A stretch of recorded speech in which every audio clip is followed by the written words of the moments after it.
Good morning, everyone. Welcome to the Apply Texas Committee meeting. We're going to do a quick roll call, starting with Michelle. You want to start off? Oh, sorry. Yeah. Caught you off guard. This is Michelle Walker, Texas A&M University. Oh, the phone. Let's do the roll call on the phone first. I'm sorry. Good morning. This is Angie Taylor at Sam Houston State University. Good morning. This is Tanil Richardson with Howard College.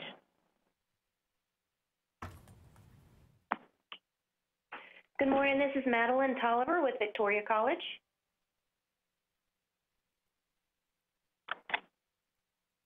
Good morning. This is Dan Garcia with UT Arlington. Good morning. This is Christy Urban. This is Christy Urban from Blinn College.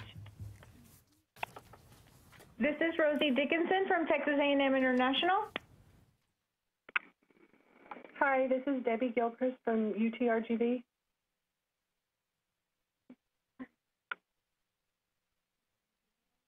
Yeah, that's everybody. Okay. That was. Good morning. This is Michelle Walker with Texas A&M. Oh, she did first. Okay. Good morning. This is Michelle Hill with Prairie View A&M University. This is Miguel Vashleski with the University of Texas at Austin. Kevin Davis, Stephen F. Austin State University. Graham Chapman, Apply Texas Technical Team. Claudette Jinks, Coordinating Board. Rebecca Lothran, University of North Texas and Apply Texas Advisory Committee Co-Chair. Dana Fields, Houston Community College, Apply Texas Co-Chair. Carrie Rose, Temple College. Sheila Gray, Texas Tech University. Tim Brace, Apply Texas.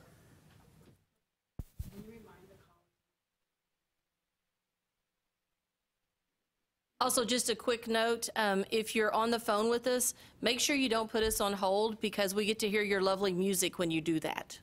Thank you. And Rebecca Kinchy, Applied Texas Technical Team. Thank you. Welcome, everyone.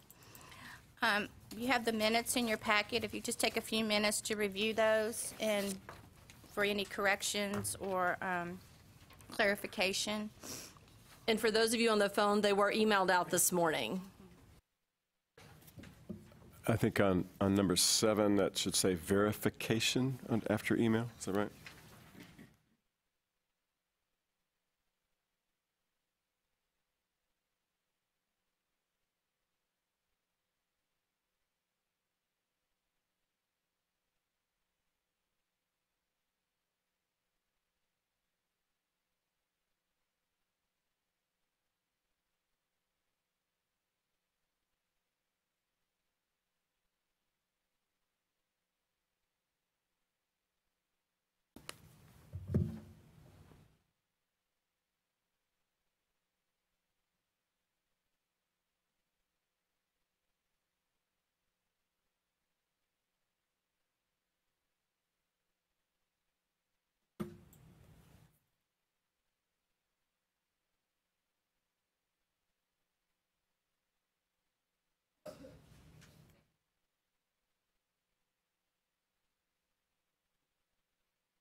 This is Michelle. On number 7, it also says there is basic auditing of emails to catch.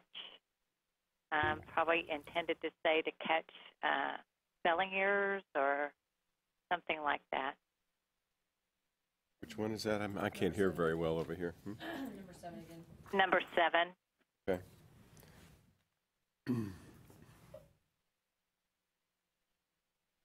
Oh, yeah.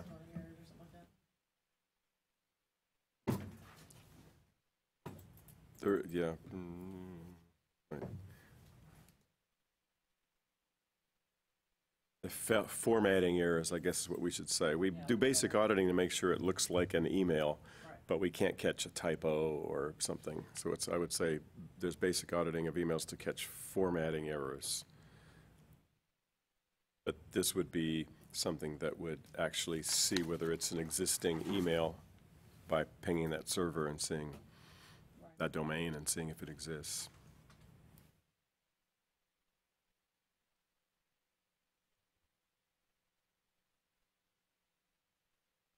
Are there any more corrections? Under new projects on foster care, the first sentence says request that a report with student.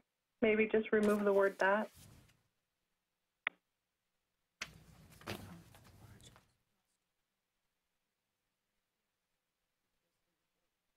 Take out that.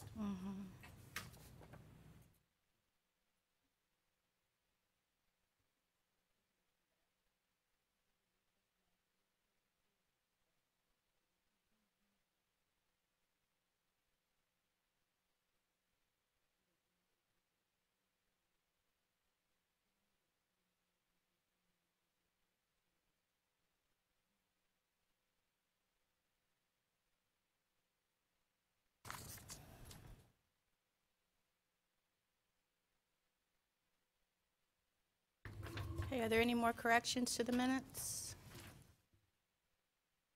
Can I get a motion to adopt and approve the minutes?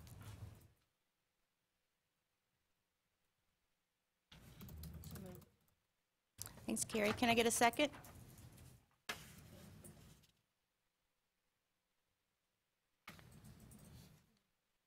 Carrie. I'll second. Thanks, Kevin. It is properly moved in second. Are all those in favor? Aye. All those opposed? Aye. Aye. Okay, minutes have been approved. We'll move on to Miguel, your update from the Strategic Plan Subcommittee. Sure.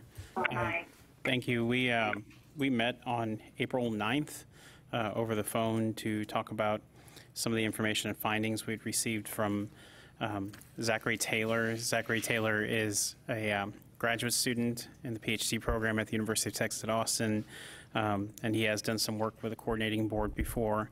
So he took some of the information that we had and prepared a report based upon a number of analyses he did. I mean, he's basically looking at items related to the user experience, the functionality of the application, readability, translation, web accessibility, and mobile optimization. And really what he was kind of looking at is comparing this to the Common application, the Coalition application, and the Universal College application. But he did also go in and look at some other state applications. For the purpose of his true analysis, it was just those 4 applications he was focused in on, looking at things like the word count and the readability of that. And so from the readability perspective, that's really a matter of what grade level is that at, the number of clicks it takes to get through the application, the time to complete the application. Also looking at, is there a translatable site? Is there a Spanish site or other language site? How accessible is the application from just general accessibility standards, and then whether or not there's mobile optimization. And I think that there's still some more work to do with thinking about making sure that we're controlling for all the factors that are specific to Apply Texas. There's a lot of customization that's put into Apply Texas from different institutions. So while we may use one example of an application, there are many variations of that because of that different customization that institutions put in there. So his effort will be to continue to look at the different institutions and see if there's differences based upon the customization that's inside there. In general, I mean, there's a high word count, and the readability is at a high grade level. And so that's one of the things I think as a subcommittee is the recommendation will eventually be something like, hey, let's look at all the text that's in here, and is there a different way to say things that is a quick win for getting students to be able to understand the information a little bit better. I don't think there was a tremendous amount of time difference between the completion of the applications, and it looks like we're definitely kind of not in the worst place when it comes down to clicks as well. Nobody has translation. And that's one thing that I think that we can definitely look at, and that might be one of the recommendations of the subcommittee is how can we translate this application to another language. I think that in general, I think the application is accessible, but there's always areas where we can enhance things so that they're even better for the user experience for those that may require different accommodations when viewing that website.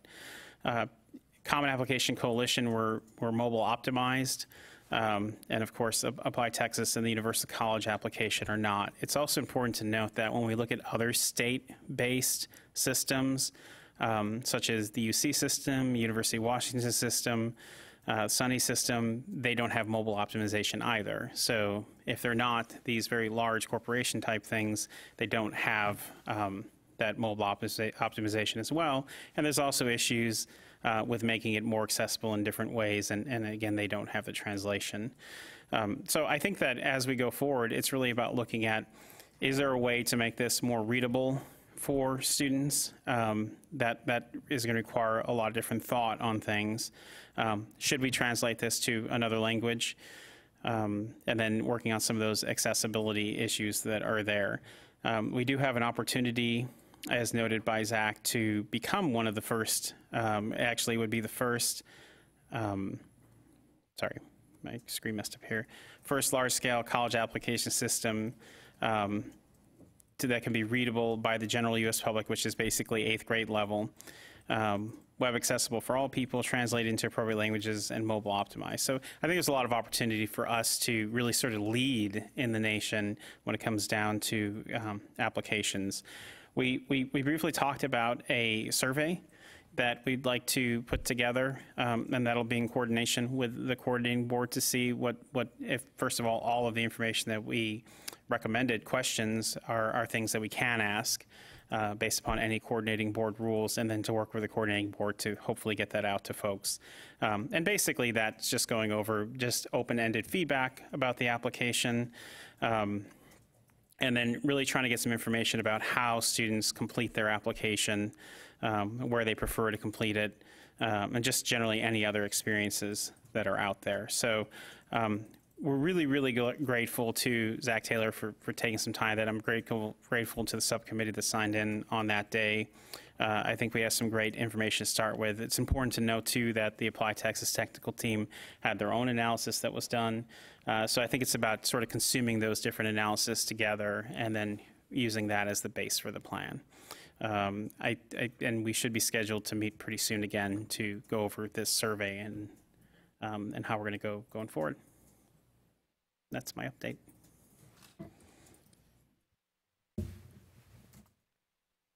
I will just piggyback briefly on that to say as Miguel said, the Apply Texas technical team paid for a usability review as well, and it hit on many of the same themes. A lot of that was just about making information simpler to digest. So modifying the navigation, presenting information on a page in smaller chunks, potentially separating the informational site from the actual application experience so that it was clearer to people which context they were in, and so that the navigation sort of supported the activities they were trying to do.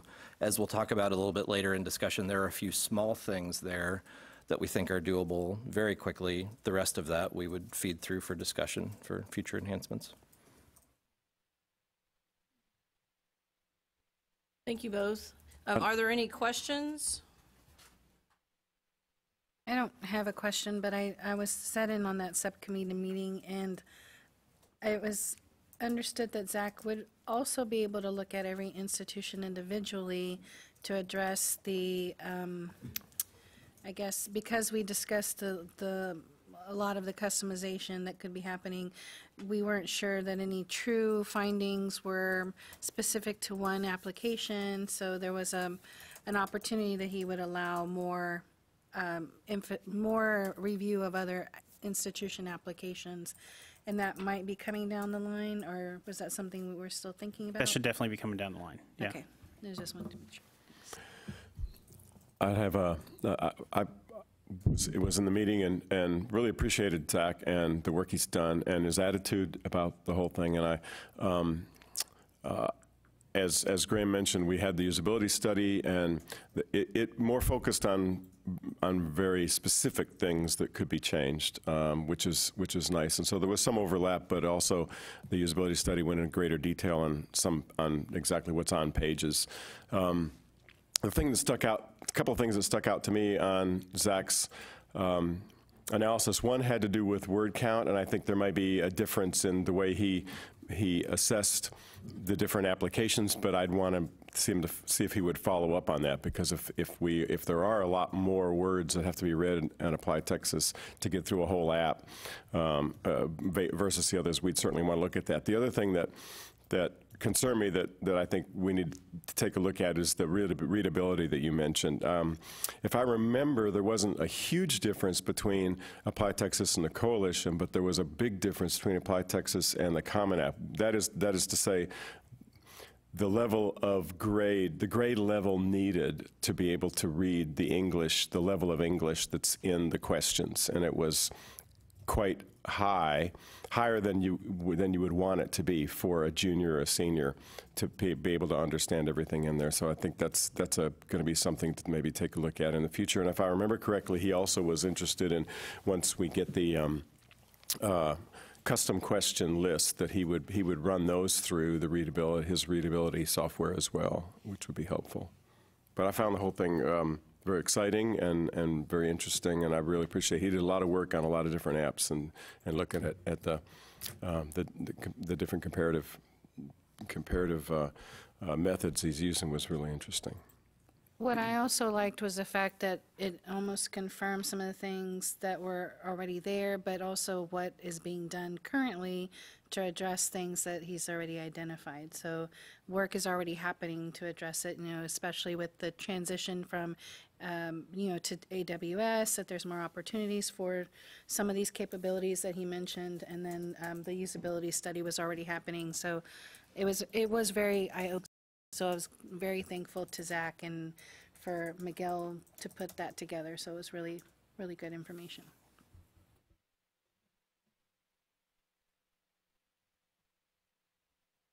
Thank you again for the update. With that, we're going to move to our update from our Applied Texas technical team, and Graham will be doing that for us today. Thanks. So I will go through this handout that says at the top, project list 2020-2021 cycle, row by row. Stop me if you have questions. So first, we had a conversation about more frequent daily application deliveries. We have now successfully tested that with Galveston College and are ready to open that up to others if folks are interested. We're sending an email notification about that to admins later this week. What that means right now is on a given weekday, we could do it at 8 a.m., noon, and 6 p.m. We can also do multiple deliveries on the weekends. Those can be scheduled independently. So we're pretty excited about that. We have an item here to encourage the use of the test application site. This is something that does not have to be in place by July 1. We are working on this. It looks like we're on track to do it. We're just trying to make this as prominent as possible. We want to avoid any situation where somebody thinks they've completed a real application and they have not. Next up is adding foster care questions to the app download in the admin site. This is something that was needed by July 1st, and it is already done. Next is removing computer-based information from TOEFL. This will be done. It's quite easy to do. Next is to audit the preferred name field. This whole series of questions for the rest of the first page is all needed by July 1. In this case, this is a straightforward audit. We do not intend to bug the end user about it, simply to intelligently recognize when it's the same thing and gracefully drop the preferred name that we don't need. Next is to modify the MCAT data on the grad application, which will happen. Next is to make the test scores page optional, which will also happen. This is a very straightforward review so far. We want to customize the order display for deadlines, and we will, so that applicants can see things in date order, but they need to choose what order they would like to see things in. Moving on to the next page. What it says on your handout is not quite up to date, thanks to some late breaking news on Friday. So now we have a decision from the coordinating board for the acknowledgement. I will just read it out. The Texas Higher Education Coordinating Board or its authorized representative has permission to contact you regarding your Apply Texas application and/or regarding related educational outreach purposes, including, for example, to make you aware of financial aid opportunities, using any of the contact information for communication methods, email, mail, phone, mobile, text message, social media, or automated telephone dialing equipment. Your information will not be sold for commercial purposes. So now that we have that, we will incorporate that for July 1. I can clarify that. So our general counsel asked us to, because there was not an opt-out feature or option for this, our general counsel met with, I think, the U.S. Department of Education, and they said it's required in the application. So we had to rearrange language to make it one. I think all that the change was is that we extracted that last couple of sentences about this, using your information, social media, those types of things. We extracted that and put another box. And then in that box, it would be an auto default yes, similar to all the other ones that are currently in that certification box at the end. And then so that person can unclick just like they can do all the others. So it's really just a language shift of letting them be able to opt out of that section. Okay, so first of all, I don't think it's an auto acknowledge. They have to click the acknowledgement. Okay. So we don't default. The acknowledgements right now don't default in. They have to take the action, right? So that we want to make sure that they actually take the click. That's correct, right? Right. They're not clicked, and the applicant has to click them, but they also have to click it to submit the app. Like, they don't have an option to not click our acknowledgements currently. So that's clarification we need on this one. Are they able to not click it, and then we go ahead and allow them to submit the app anyway, and store the fact, record the fact that they did not acknowledge that? Is that what? Are they allowed to not click that one and still go through the app? Still submit it? I probably need clarification on. So on the other acknowledgement, it's mandatory. They just have to say. And I think there was a confusion because the snapshot, the clipping tool had all of them already clicked. So I thought it was already an auto default. So we probably do need to revisit that one piece. But that's the language that Graham just read is the language that we receive from General Counsel. It's just a matter of defaulting or mandatory, right? Well, yeah. Typically, we don't default. We can always default, but typically we don't want to default because we want them to read it, right, and actually tell us, yes, I acknowledge this. But what we do really need to know is it okay for them not to acknowledge it? Whereas typically the other acknowledgements on that page, if you don't acknowledge it, you can't submit because you have this. We can't. I believe they have to. I'll have to get clarification. If they have to, then we'll treat it like the others. We throw an error if they don't and say you have to acknowledge this in order to submit your application. I'll get clarification, but I'm assuming it's the same as all the other questions because they would need to know if they're opting out or not. So I don't know. Yeah, and that's the follow-up. Can they opt out? Yeah, I think. Right. Do we want to know yes or no, or do we just want to acknowledge this will happen? To acknowledge it. We would like that clarification, I think. Yeah, I agree, and I agree with David. If they were going to allow them to opt out, instead of just allowing them to not check it, make them say, no, I do not agree to this. And either way, make them take an action. So but we can do any of those things. It's just I'll get need clarification on that one. Yeah. Moving on. I'm sorry, Graham, I was just going to say, on the, whether or not they can opt in or out on this, I do want, as you go back to talk to them, let them know if there's no option for students to opt out. We will have some parents who just will not use the app because they don't want their information shared.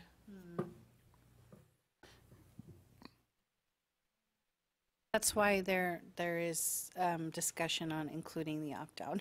Yeah. I just think it's the way that I need to know whether or not it needs to be a yes or no, or if it's a required question, is what you're saying. Right, like, right. as the other Yeah. ones. Do they have to say yes in order to submit the app? No, that's the reason why they extracted it out from that other piece, because they have to be able to. They have to be able to opt out. Right. Okay. That's that was the purpose of that question and why we've had to do it that way. So we probably do need to give them the choice. We'll follow up with us, right. but probably. And so I don't know if the wording or language is allowing that the way you're asking it. So we'd have to go back and check that.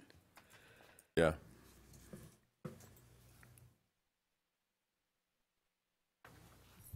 Could another option be that, this, Michelle, that you just allow them to certify that, and then your first email to them gives them the option to opt out? Like you could email them and just say, that you click the certification, but we want to give you an opportunity here to opt out. Maybe a lot of trouble, but typically your opt-out is in the context of an email.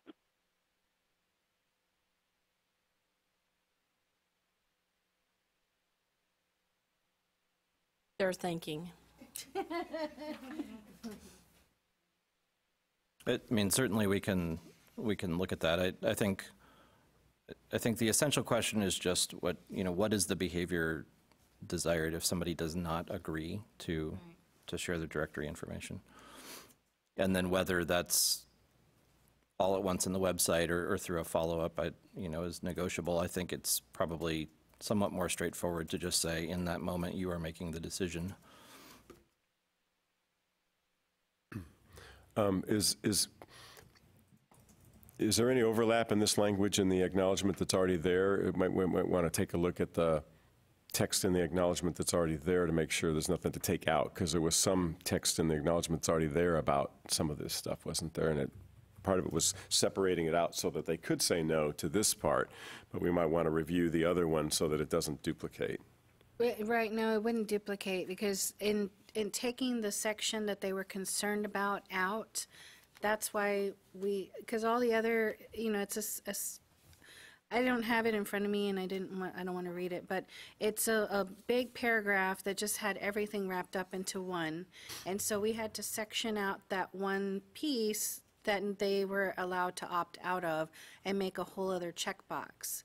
So it's just extracted that from that one section and say, here's what you can opt out of or allow, so we'll have to go back and look at the mechanics. I think the language is okay. It's just like you mentioned about opting in or the action. No, and what I'm just saying is I don't think we know what to take out of the other one. I wouldn't, we're not taking anything out of any, the way I've sent it is the way it's supposed to be edited. It's just the mechanics of it. Okay. If the mechanics don't work in a yes or no or opt-out part, then we'll have to revisit the language, which I'd have to go back to our general counsel to tell them about this piece. So. Yeah, the last part of the other paragraph currently says, coordinating board or its authorized representative has permission to contact you regarding your application and or educational research purposes, blah, blah, blah. That's in the other. All I'm saying is we need to remove that if we're putting that in a new question. We need to remove it from the old one. But we'll take a look at it just to make sure they don't say the same thing twice. Right, I think I did remove it. I don't know why I didn't. Well, they might have, but we haven't. Okay. Yeah. Okay, yeah, no, the know email what I I'm saying? sent you has it to strike out that piece, Okay. and then it adds it to another checkbox. Good, okay. I may be at a disadvantage here, I'm sure I am. Just for clarification, this statement, as the Director of Information, it allows us to not, the student or the applicant to not opt in for us to communicate with them beyond their admissions process, and that may be just as a disadvantage. So if someone can just provide clarity, what exactly is the student opting out because information is there to communicate with them regarding their admissions? This statement actually gives the coordinating board permission to to reach out to the students about various things. So it's not affecting the universities or the colleges at all. It's just giving the student additional opportunities for the coordinating board to share information like about financial aid or other things like that. Correct. And they also, because the data is the coordinating board's data, we want to make sure that it's usable, that they might be able to use it in a research study or anything like that. So that's where it's opting in or out of being able to access that information beyond submitting it for admissions purposes.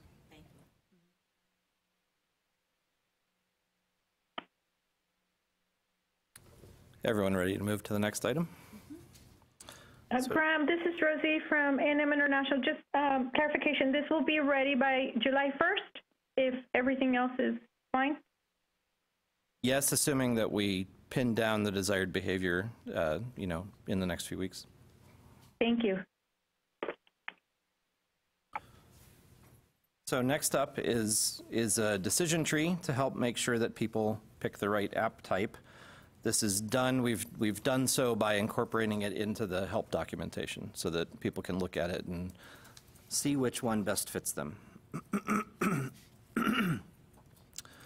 Next up, we are adding some helpful links to the webpage that folks get at the end of submission, and in the email that we set out, links to things like SAT, ACT, TOEFL, GRE, FAFSA. We've also talked about TASFA. So just generally trying to point people toward the next steps in the process. That we will have that in place. Next is a custom question repository. So we're doing a kind of a quick and dirty version of that this year, which is making a repository of downloads of the custom questions from four-year institutions and another for questions from the two-year institutions. We're including everyone unless folks opt out. We have already sent a round of communications about that, and we will send another to make sure nobody is surprised that their custom questions are included. And last in this set of things, we will remove the Launch My Career Texas website reference from the Apply Texas homepage, which is already done. That's again another request that came from our agency. The only thing is that there is a bill that might be coming through that will request some kind of workforce, a similar website to Launch My Career Texas. We don't have that information now. Texas Cruise was used, and I think they were up there before, and I was told to change it to this, but now this is a defunct or not even usable website because it's just static from my understanding. So that's the purpose of the removal. But there might be something coming along later to replace it, just so you. Thanks for the heads up. Those kinds of changes are pretty easy, which is good. Now we've got a list of things called other items to work on, many of which will probably resurface in the discussion portion of this. So the first is a question about assessing refer data. We have been investigating this. There are questions both about how granular we want the refer information to be and how we want to distribute it. So there are questions, and we will discuss. Likewise, we have an open conversation about international two-year applicants and the problem with visa information. We haven't received enough information for this to be something that we can act upon. So we are planning to table this unless somebody can clarify where to take it next. I think that the issue there was that In some circumstances, international applicants weren't clear what to choose in the drop-down menu about visa information. Moving on, there have been lots of conversations about adding abilities to do self-reported information, both grades and test scores and whatever else. This is certainly an important conversation. This is not something that would fit into this cycle, but I expect this is something that we will continue to talk about. We've got a question about app type specific fee waiver messages, and we are not expecting to move forward with that. Schools can use the text field in place to put a URL in and then draw their own web page on the far end of that to clarify their own fee waiver policies. I think we had started talking about this one before. We've got an open topic about dual credit students and residency. We have this on hold, waiting for further input. We've talked a few times about verifying email. That is not something that we plan to do in this cycle. I expect that's something that will come up again. We've heard loud and clear that compared to validating or verifying phone numbers, email is the more important mode to verify.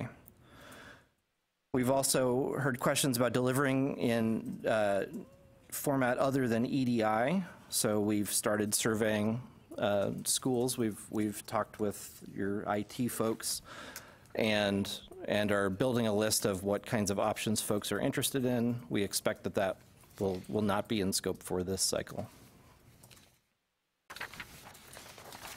Moving on to the last page. We've got a question about integrating with the College Board. This one is a little tricky because it includes a requirement to take in funds and deliver those funds to the College Board, which is a qualitative shift for how the site has behaved. And so we need to discuss how to proceed with that. But at the moment, we've got that as blocked. And we just have some other information at the end, an update that so far for this cycle, we're up 1%. We have a few more than 500,000 applicants for four-year freshmen, and a little more than 230,000 for entering two-year. So that's up 10%.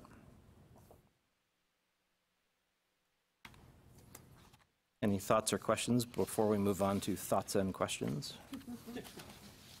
I'd like to bring a couple things just to bring your attention. Back on the first page on making test scores page optional, just to bring your attention to the fact that the default is opting in. The admin in the admin site will have to take an action to say, I don't want to show the test scores page. Okay, if you do nothing, the applicants are going to continue to see the test scores page. In the next one, customizing the order display for the deadlines. Also, the decision from this group was if there are multiple deadlines that a student has to choose which deadline they're applying under, they will have to choose one. There's no default. So they'll have to tell you which deadline they're applying under. And then the last thing, so if there's any discussion about that, that will be in the next agenda item as we discuss, but that's just, to bring that to your attention. And the last thing, which Graham was not aware of because it happened on Friday and he was not able to attend, but David and I had a short meeting with the College Board people, and it seems this will come up again or can come up again in the fall. They have solved the issue of trying to get us to collect money for them. We were not the only application to question that functionality. They will be in the Coalition app when it opens on July 1st, their integration, so it'll be a good test for everyone else to see how that works. But they're working with the Cal State system. They didn't mention the Common App, but they're working with at least one other, maybe SUNY, and they're interested in working with us, and they'll basically be able to put widgets in our website so that the student will be able to interact with the College Board to sign up for more tests or send more tests and pay for them, all basically from their site. It'll look like they're kind of on our site, but we won't have to do any of that except integrate, back and forth when they're done over there. They'll send them back to Apply Texas. So the long and the short of it is we may have solved that one thing that was the big roadblock for us and other applications as well who stumbled on that, and they're in the process of developing that now. So y'all can revisit it again in the fall and get another update from them and see how it's going. That's all. Thank you.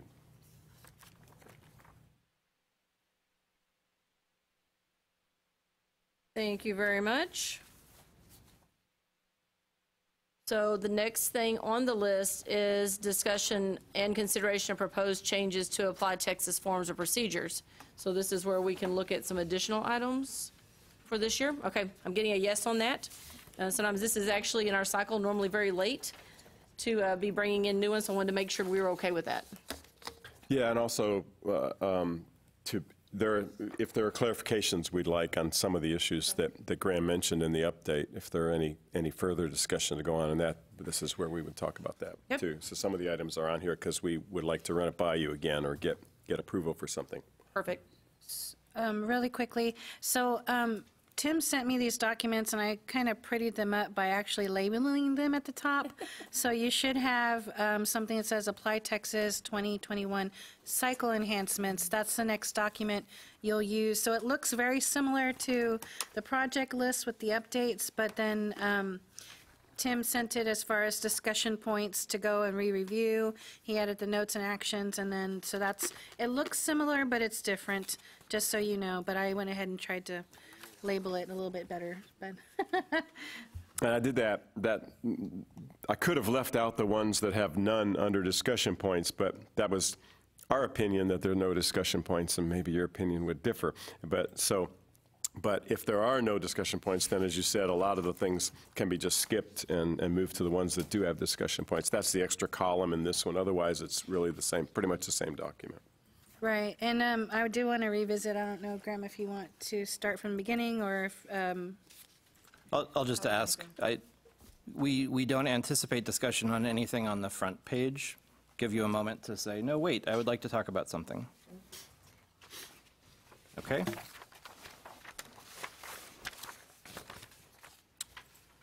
So then moving on to the second page, it looks like our first area for discussion is the directory information acknowledgement, which we've already started talking about. Correct. And yes, that's all, we've already addressed that piece. We'll just make that change, and I'll get clarification from our general counsel on that one. The only other one that I see that I could address would be the links to submission web page. You mentioned that there would be some additional links, but there's also that TASFA form that we may be integrating into the Apply Texas application system.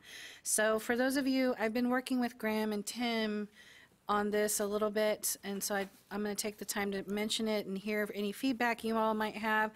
But there is another bill, another legislation that may be coming through. It's House Bill 2140.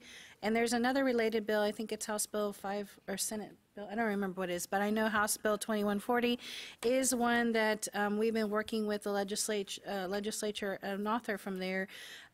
She was interested in, one, creating the TASFA form. Now, you may ask, what does this have to do with the Apply Texas system?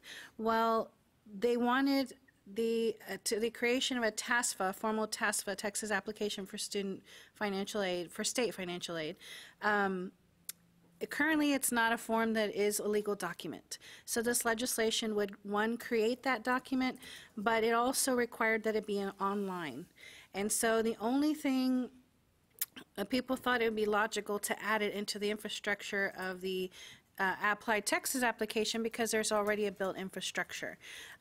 If not, the way the legislation would have read, that it would be, the coordinating board would have to develop a whole new state application with our internal processes here.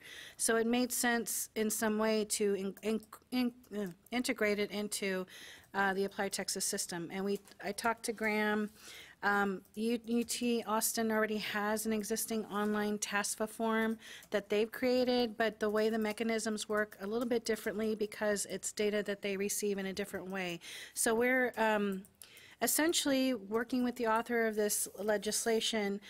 I think they're going to create a committee to discuss how the data would flow to the Applied Texas system and through the Applied Texas system. So that is the way that the language has changed currently, but I've been in communication with them. I don't know how you all feel about that, since it's not really your purview, because it would be working mainly with financial aid, the section of the House in your institutions. So I don't know what your thoughts around that would be. Cost was a discussion at some point. You know, currently the Applied Texas is paid from all the stakeholders that actually use Applied Texas and are required to use it. It's a portion of your enrollment. I believe the cost would be absorbed in that way too. So the costs may go up slightly. That all has yet to be determined, but these are the discussions that we are having currently. So I was interested in hearing from any of you of what your thoughts might be. The vision is to just add this TASFA form into Applied Texas without thinking about all the mechanics to it. That's pretty much what this legislation will be doing. So the TASFA information would be embedded in the Applied Texas. So when the Applied Texas download comes to us, TASFA data would also be coming to us in that same download? I would expect it would be a separate file. That's good. I also expect there's an open question about whether the membership that receives the Applied Texas applications is different from the membership that might receive these the TASFA files. Yeah, it is. Very different. Along with questions you can anticipate about, so how does that work? Okay, no, that's good. A separate. So is the. Go ahead, Michelle. Is the TASFA going to be something separate that they fill out in Apply Texas, and it won't prevent them from applying? You know, they can apply and submit their app, and then they can start a TASFA and submit it?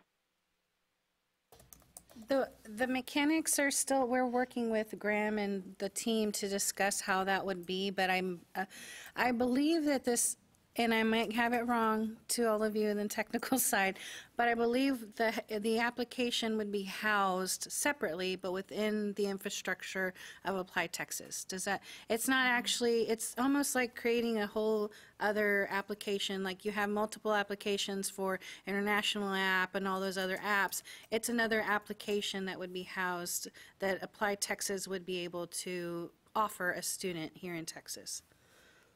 Well, it would be really nice if the student were not able to provide the TASFA prior to providing an application to a university. In other words, if they go into Applied Texas, that they won't be able to choose, I want to fill out TASFA first before they've ever filled out an application. What would be the reasoning behind that? Well, makes it harder to follow up with them because they won't have anything on the application side. So that's with my system. If it comes in as a FAFSA first, they're created on a different, they're created in a different part of the student information system. And we're now in a project trying to figure out how to move them to my side so we can even see them. And we have all kinds of matching issues with that kind of thing.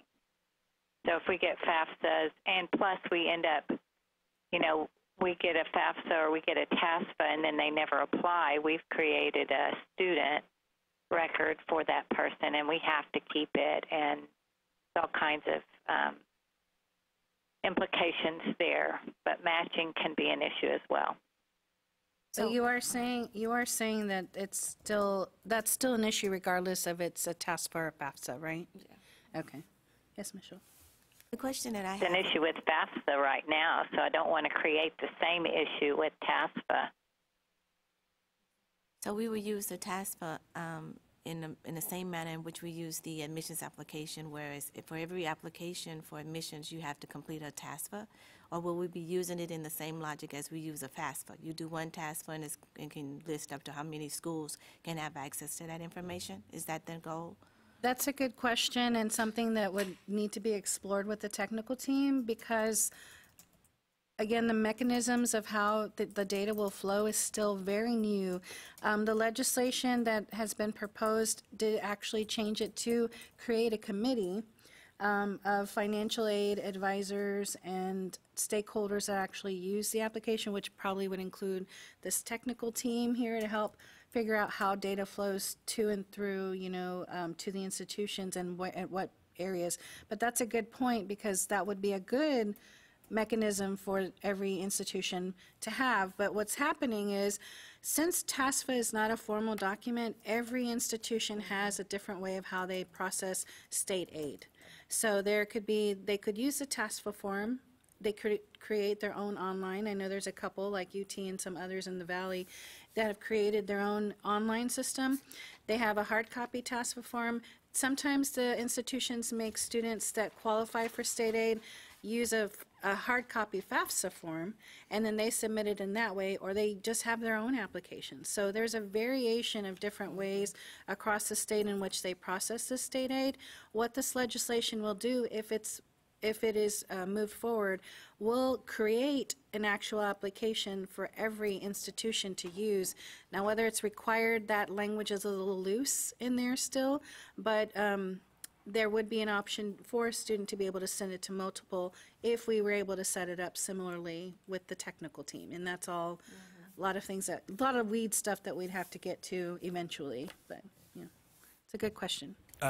Definitely, I've had the conversation with my financial aid director, and they handle these totally manually, so I know that they would welcome something that would help them download the information. So this is exciting, I know, from SFA's perspective. And what about cost? I mean, would your institutions be okay with the addition of a small amount of cost? Because if you really look at the cost that's been estimated, and I can't remember off the top of my head what that was, but it was substantial. What's that? It was substantial. It was about not as substantial as it would be if we were starting from scratch. So it was about, I think, $270,000 in the first year. Divided a portion by every institution that's using it would be, a slight increase in the cost for every institution, but it's a benefit to your institution. So that's where that's more of where I was wondering, because cost is an issue, and we would have to absorb that into that cost somewhere. So is the cost to create the TASFA, or is the cost the transmission of the applications like we pay for now? That's good too, and Graham can probably share. Some of both. So, I mean, some of that was to create it. Nobody has a fully realized version of an electronic TASFA right now, including UT. I mean, we built one that fills some gaps, but is designed to plug into the system. So there are a number of things to sort of calculate there.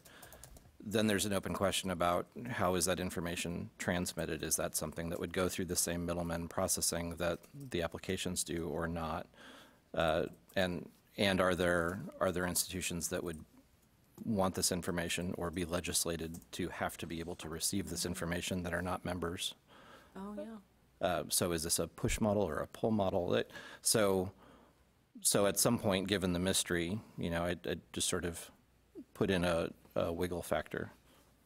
I think is the technical term. And you're probably going to need some sort of administrative site too, which y'all know the admin site. The admin site's a lot bigger than the application in many ways in Apply Texas, and because it has to do a lot. So you've also got to administer what's in the TASFA, who's getting it, how are they getting it, are there people who can make certain choices about certain things. So, Claudette, I may have missed something, but is it going to be required for all institutions? The language currently in the bill is loose about who's required to do it, but the author's office did say that was the vision that they set, so that they wanted every institution to utilize this. Now, the way I've read it and interpreted, that's not very clear. It's almost silent on that point, but that's something that we'd have to go back to. But we recommended a committee kind of go through some of the questions that you all are bringing up are exactly things that we would want to convene a committee to do.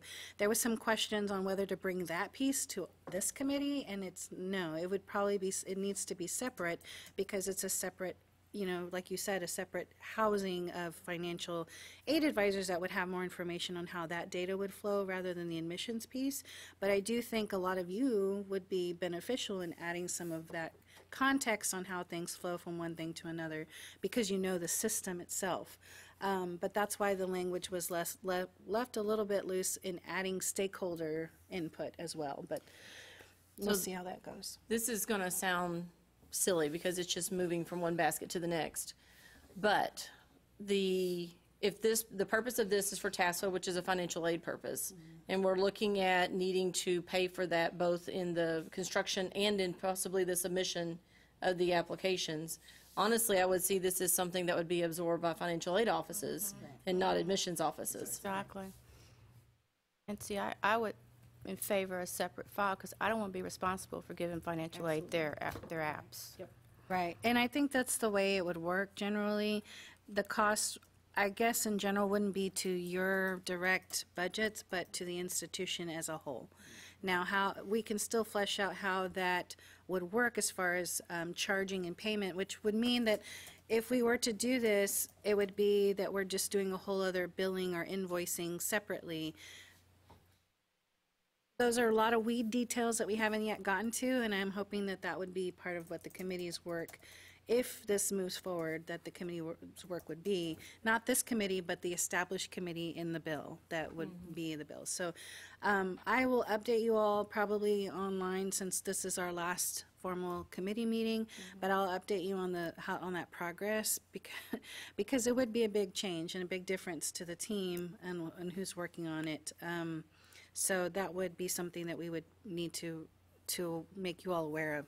But right now I have not heard where that's moving, if it's moving, but I know it had a positive review from some of the other legislators. So, but I'll keep you guys, I just wanted to hear some feedback so that we're not making all these assumptions. But Tim and Graham have been really, really helpful in kind of helping me think through a lot of this, and this is all very helpful to know that there might be some support in some of the questions and suggestions you mentioned, Michelle. So just for clarification, though, you don't anticipate this being passed and going into effect for 2020? This next cycle, no. Okay, We good. actually changed the timeline. Now, whether or not they accepted it, because they did want it for this, not this coming year, but the following cycle. And the timing just wouldn't work out, so we actually are thinking that the cycle after. So if we have this committee that's working and going through a lot of these weed questions, then we'd be able to have something prepared for that following cycle. And I can't remember, I think it's 21, 22 is what we put in there. They would have to accept that and then move it forward. So this is all just a heads up. It has not gone through yet, but again, I'll be notifying you all as soon as we hear something. So because this is one that's had a lot of discussion, I was trying to make a list of discussion points that have been raised so that when Claudette is going back through the minutes, she'll have a list of the different items that we have brought up. So what I put so far is we'd like a separate application for TASFA and not have that information embedded into the Apply Texas application itself. We'd like a separate download of that information so that it can go straight to financial aid and not be something that downloads into admissions and then we have to figure out how to transfer it. We talked about billing this separately as well so the universities can decide where they want to send that for budget considerations. Was there anything, oh, and then Michelle mentioned the concern about applying for TASFA before an application is completed. Was there anything else that I missed? Which would, if it's applying basically like to FAFSA, then it, I guess, I'm not sure if that's going to really be an issue. Well, yeah. Because if you apply to at least one school, then that would open up to TASFA, so. Right, because students can't apply right now with FAFSA even if they don't have an application. So this may just be another unintended consequence of another application coming in where we could potentially have more matching and duplication issues. It's a challenge that we already have to face. The other piece, as I listen to you recite that listing, is to ensure that students understand that these are separate funding sources that they're actually applying for, and don't confuse that if I did the FAFSA, that it is all encompasses everything else, because they're so similar in name. TASFA, FAFSA, students and parents may be confused about what they've actually completed. So there has to be clearly language that delineates between those two applications. Right, I can see students completing TASFA and thinking it's actually taking care of FAFSA. And no matter how clear we are, they will fill out both. They so will. to build on Michelle Walker's point, we will have identity reconciliation now in every which way. The only thing that should add to the list is Michelle Hill's suggestion about applying to multiple institutions, yes. which was a really good suggestion.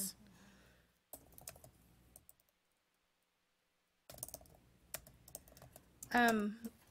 I do appreciate you all. I know this isn't really an area that we're the most knowledgeable on, and I say we because that's me too. I didn't really know. But I think this is really helpful discussion. We will move forward. If there might be changes along the way to the legislation or to the bill itself as it moves forward, if it moves forward, and I will let you guys know. But this is really, really helpful. Thank you. That was a great discussion. Moving on to the next one. We briefly addressed earlier that we are developing a repository of custom questions, one set of those questions for four-year institutions and one for two-year institutions. We are treating this as opt-in right now. We send out a ping to see who would like to participate. I should have said opt-out. So we've only had 11 people, 11 institutions say, yes, they are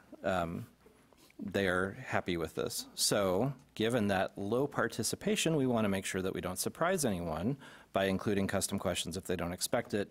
We thought about anonymizing the custom questions, saying, you know, if your institution has not responded, the custom questions will be included, but not overtly linked to your institution. That said, we're not reviewing every custom question to see if there's any identifiable information in there. So I think when we discussed it as a project, if I remember right, and some of you are going to have to see if I remember right, I think we did discuss that we didn't necessarily want to identify the institutions, that we wanted to have a repository, but we didn't necessarily want to say, here's a list of all the great questions that A&M is asking that Michelle has put out there for us all to steal. It was more of a just, here's a repository so we could get ideas, but not necessarily be able to go look up. We want to see what all A&M is doing or Tech is doing, or if I remember that right. It would be easy to do that. Still, there's a question, you know, whether all of your institutions are happy having your custom questions included without having responded to the prompt. So the prompt, and I'll go ahead and say, when I saw it, I thought it was... That was my memory of the discussion as well. Thank you, Debbie. When I saw the email, I actually thought it was an opt-out, so I didn't answer because I was like, I don't care, you can put mine in there, it's fine. So I think another round and maybe something very clear is like, you know, please respond to opt-in in maybe the subject line, or? Well, I think the question is everyone comfortable with opt-out? We'll certainly have, you know, more questions included versus opt-in. It was pointed out, I think, in the last meeting that this is relatively public information in that anybody can go to an app from any school and see the custom questions. You have to do a little work, more work than downloading our list, but so it is not private information. So there was some people, last time we had the discussion, who pointed that out, and it's like, just put it there. And it's identifiable because I know I'm going into your app and I know those are your custom questions. So maybe we're being a little too worried about that. But we did want to allow people to opt out. So anyway, that was part of the discussion before. And there was some people wanted the destination if they could get it because they might want to know if they're a two-year school, or they might want to know what a particular school is asking because maybe they they compete with that school for students, or it's a peer institution that's the same size as they are, and they want to see how they handle custom questions. But so there was some support for the idea of identifying destinations, but at this point we're just looking for clarification. It's all equally easily doable on the technical team's end. Yeah, I guess I'll say from my perspective, I thought the idea was we're going to do this, and if you object, say something. So the reason I didn't respond is because I was like, okay, I don't have an objection, so it's going to be what it's going to be. So maybe that's why you didn't get a whole lot of responses, because people probably took it like I took it. So I would propose that we keep that assumption in place, which I think was the universal assumption, do one more round of communication, make sure, you know, we don't surprise anybody, and get on with it.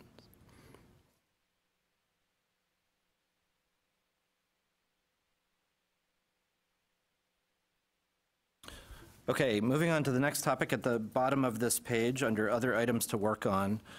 We have some open questions about assessing conditional custom questions. Some of this is because once we start talking about custom questions, people can imagine very complicated scenarios. So the simpler version of this is that the skip logic is based on people's answers to other questions. More complicated versions that people started brainstorming included, based on your biographical information, maybe I optionally present you with some custom questions and so on. We haven't pinned down enough requirements to know how to build something yet. Also, to be clear, this would be part of a future scope, a future cycle. But this seemed like a good opportunity to tease out additional requirements about, you know, how intricate should this be. Does anyone remember why we asked? This was brought up from someone at UT. Is that what you mean? How did it get on the list to begin with? It came from an admissions staff member at UT who brought it up, and it got some support. And it would be interesting to see how the other applications handle stuff like that. Some of you, I know, you take the Common App, and UT and A&M take Coalition. How customizable are, when you get into your app, it's a separate, right? It's a separate app, essentially. How customizable are those questions in terms of the dependency of answers to reveal or not reveal a future question? So that might be a good place to start to see that. I think the hardest part with putting requirements together for this is that we don't know what the custom questions are and the conditions we're looking at. Because someone may have a question that they want to use biographical information. Someone else might use something from the education page. Right. I think that the initial, the simplest version, as Graham said, is kind of like, okay, here's a custom question number 1. If you answer yes to that, then show them custom question number 2. Otherwise, skip to custom question number 3.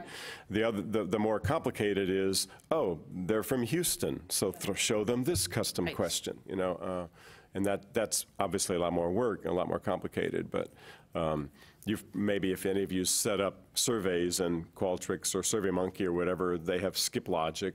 And right now you have to say, on custom question 2, you have to show it and say, if you answered yes to custom question 1, answer this one. So I don't know how often you even do that, but it was that was the genesis of the request.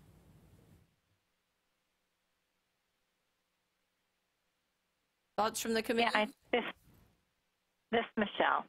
I think that we were looking for the more simple version of that sometimes in the custom questions, we'll ask a question, and if the answer is yes, then we want a little more information.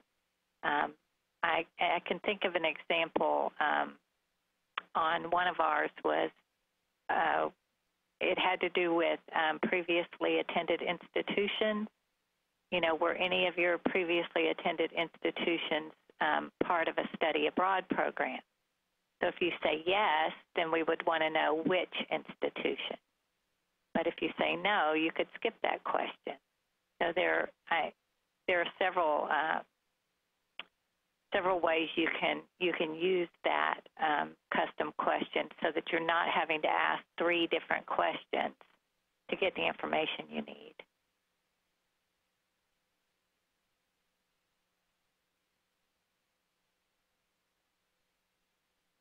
We're still interested in that. I mean, does that help you? Does that help you kind of an idea of the requirements? Yeah, I think that I would propose that we start simple enough with, based on chaining custom questions together, and then as use cases emerge for more complex cases, we can iterate on that.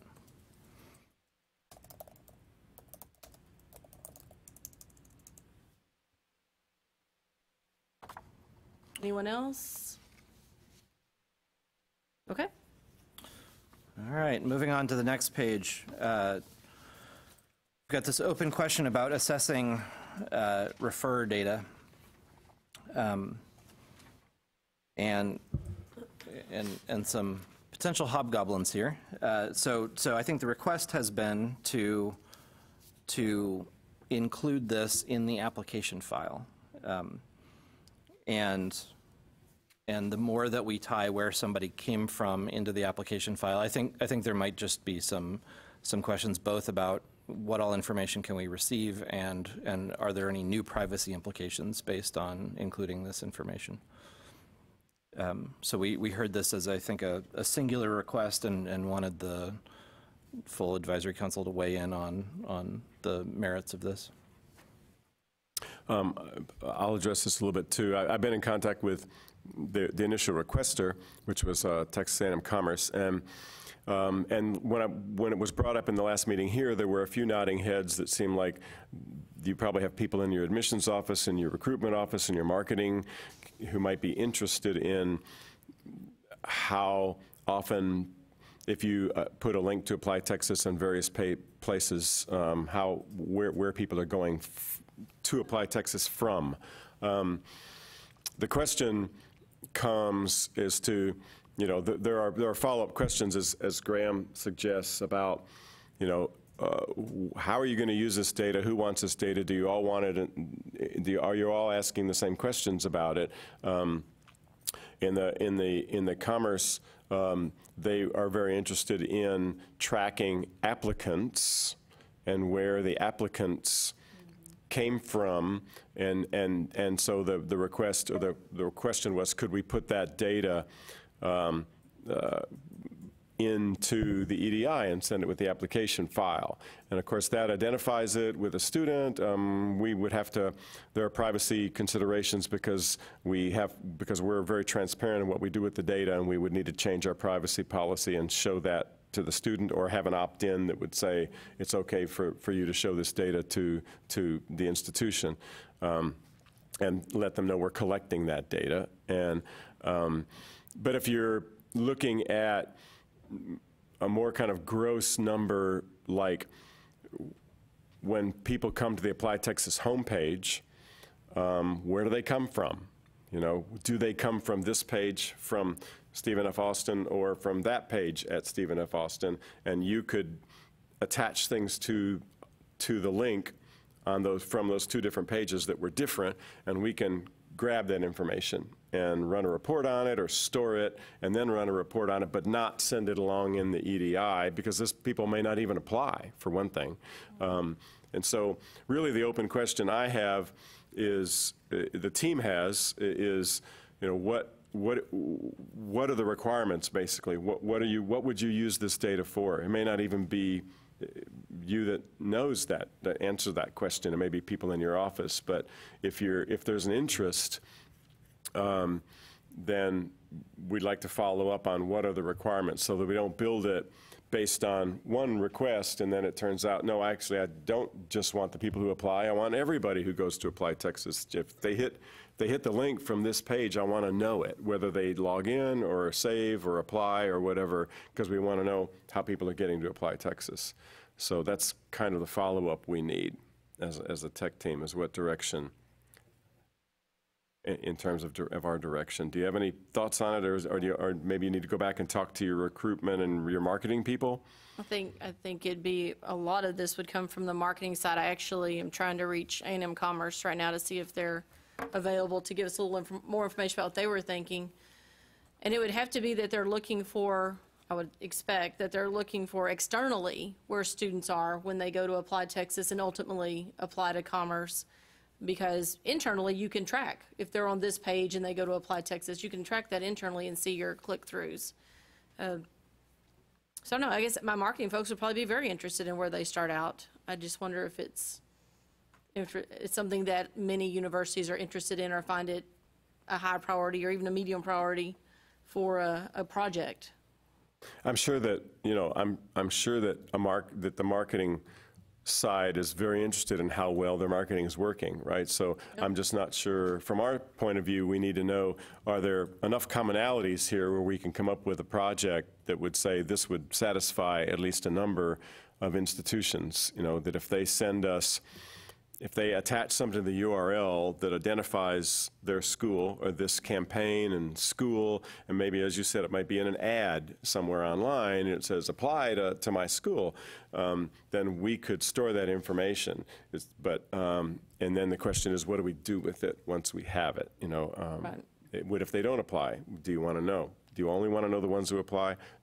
Or are you interested in just how many people hit the link and go to Apply Texas? And so I wonder if they're looking at a student goes to University of Houston link, like they're at University of Houston, they go to the Apply Texas link, and from there they decide to apply to you as well.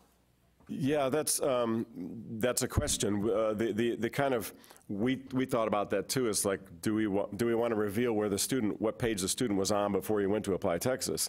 That could get tricky depending on where they are. What we probably would more decide on is that we would have a standard that would say, okay, on the end of the URL after applytexas.org, put these parameters, and there's a standard for adding parameters to a URL, and that if we see those parameters, we will gather that information. If we don't see those parameters, we won't. And so if someone was at the U of H site, went to our site, and then applied to a different school, well, if we would have that information if they were participating in the campaign, right, and use the parameters. If they didn't, they won't. If they come from ESPN, the parameters aren't going to be there. We will then not store that information that they came from ESPN. Even if they came from watching, they came because they were watching the Texas Tech game, so we would have an agreement of like, here are the parameters you need to add to a link to send to Apply Texas, and if we see these parameters, we will store that information at that time. Do you want us to identify that student too? Well, in that case, we would only be able to store it if they logged in. If we're just looking for numbers, how many people hit the Apply Texas site from this page, from a marketing perspective, whether they go through it or not, that's easier to do. If you want us to attach it to an applicant, then that's more complicated, and also, as Graham suggests, involves privacy and some other requirements and some other data. We actually have stored on our logs right now the refer data when a person comes to Apply Texas. That's probably all database. Most databases have that, and so if I know what to look for, I can go in right now and see where someone came from, how many people came from. I set up a test myself, how many people came from, as long as I know what I'm looking for, the parameters I'm looking for. That's just a report off of our logs, which could be useful to a marketing team, and that's relatively simple. If you want the team to do more and to store the data and at any point make it available in a report that's downloadable from the admin site, or send it along and with an applicant, then that's obviously a different project. Yeah, and so I think this is Miguel from University of Texas at Austin. I don't know how useful it would be to us. I mean, I work pretty extensively with our marketing communications team, and they really rely on tracking things related to when we send an email or our websites. And it's also difficult to know what actual thing had the impact. I mean, they may have found a link somewhere, but whether or not something was effective, you may not be able to assign that to that particular campaign.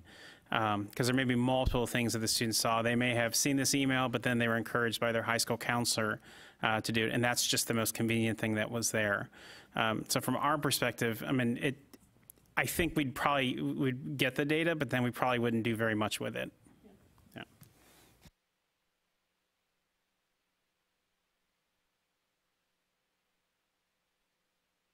Anyone have any more thoughts on the matter?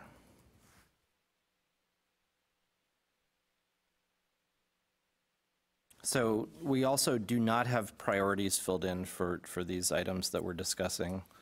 I'm curious whether you would assign a priority to this. Based on our conversation, I think it's low. And Commerce hasn't responded. I was hoping maybe they'd respond and tell us what they were trying to get to. So I'm not sure I really understand what they're trying to get to outside of what we've already said. But does anyone disagree and think it's not a low priority? Thanks. I will just add, having been in conversation with Commerce, that they would be very interested in having it sent along with the student. And in one email, it was mentioned that they were trying to track a student from initial contact all the way through graduation in the development office. And so they would want to be able to see a kind of a cradle-to-grave situation of like, here's where they first, went to Apply Texas. They went from this site into Apply Texas, and then we have that record of them all the way to matriculation and graduation. But that, again, that may not be what other people would use that data for. Moving on to the next topic. As I mentioned on the first pass, we had a request about changing some behavior to make it easier for some of the international applicants to figure out how to answer the visa dropdown. The person who requested it, I think, is no longer on the committee. It seems like an orphaned priority. We had it on hold. We wanted to, I think, validate that and figure out whether this was something to drop.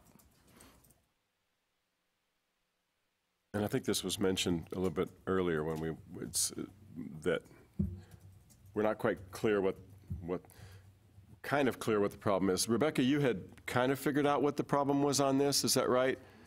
Rebecca Kinchy? There was something not in a drop-down, or it wasn't clear, or the question shouldn't have applied to them or something? No, on the International 2-Year app, on the biological information page, biographical, not biological, it's weird. There is a section to fill out if you're not a U.S. citizen that includes visas that make you eligible to domicile. And then in a later page, in the visa information page, there is a drop down that has all of the other visas. So people who have a non-domiciliary visa get confused in the first question, and they answer it incorrectly, and then they don't know that they're going to be asked for the other types of visas later. And so I think it adds to some confusion. But we weren't ever sure what the committee member wanted us to do to fix that, or what a good solution for that would be, because they are they are separate questions. But I know there was some discussion around the drop-down box that four-year institutions have for visa types, and that two-year didn't have the same access to that. But I didn't remember the biographical section part to see how that fit in with the drop-down. And Dana's looking for more information too.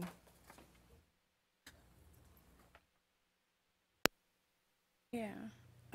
Okay, can we add to question 6 in the biographical data page to ask for non-immigrant visa type that does not permit residency. Current question 6, section F, asks for applicants to select from a drop-down menu of visa types that allow the establishment of residency. There is not a section, however, that allows applicants to select visa types that do not allow to domicile, F, J, M, etc. This information still impacts residency, so it could be included in section F by rewording the question or adding a separate section to question 6. Also, can question 6, sections A, C, D, E, and F require an answer? Currently, only section B is required, with all other sections optional. Wording of relevant question sections are below. Are you a U.S. citizen? A, if no, what country? And are you a citizen? B, do you hold permanent residency status for the U.S.? If you are not a U.S. citizen or permanent resident, do you have an application for permanent residency pending the U.S. Citizenship Immigration Services? D, if you have an individual taxpayer identification number and do not have a Social Security number, fill in above, please enter below.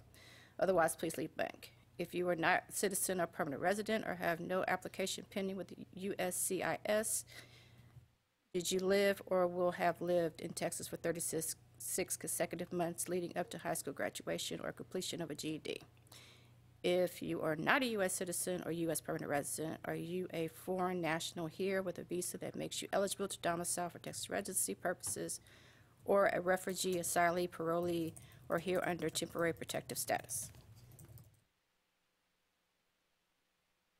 So, as you can hear, that it kind of gets complicated, and we didn't really have much of a follow-up. There was some follow-up with the team. There was a little bit of discussion, I remember, on the team where what was being suggested, some of it wasn't clear, and so it kind of just got dropped. It's one of those things that doesn't apply to very many students, and we usually just find a way around it by having them contact the help desk. It would be nice for that not to have to happen, but we're still kind of unclear, and also it's kind of going over into the discussions of residency, which we haven't really gotten into recently. Well, for Houston Community College, we don't use, our international students don't use Apply Texas, so we have our own app. So for the international students? We have our own application, so it's no point for us, so.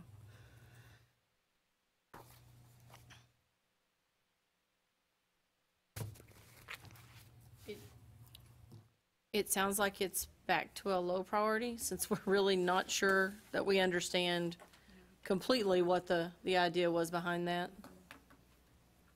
Sounds good. Next is talking about self-reported information, potentially to include grades and test scores and so on. So I think this topic has come up a few different ways. And I think our goal with this discussion is just to tease out, what might be the first most valuable thing there that you would like to see self-reported.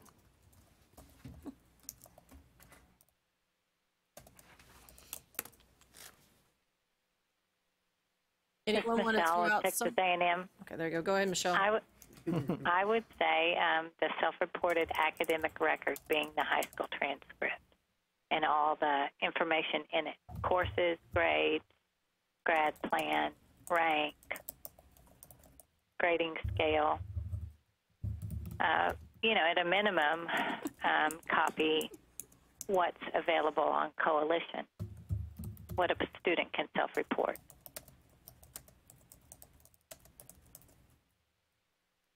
And I would agree with Michelle. This is Miguel from UT Austin, that I think using the Coalition as kind of an initial shot at what we would put on Apply Texas is probably not a bad idea. Ultimately, when you gather that data, there's all sorts of things you can do with it. And you think about this concept of, potentially being asked to house the TASFA application, then you can kind of start envisioning Apply Texas being admissions application, financial aid application, self-reported academic record. So you have this sort of suite of services that could be provided. And perhaps that's something that exists outside of the actual application, to where it could then be applied to multiple institutions. Because you certainly wouldn't want people to have to re-enter that information time after time for each school.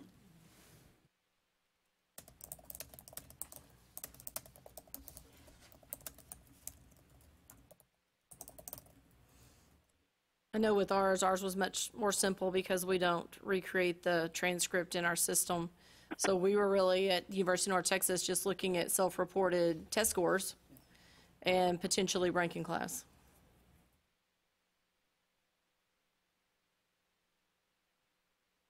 Our students aren't able to self-report test scores at the current time, correct?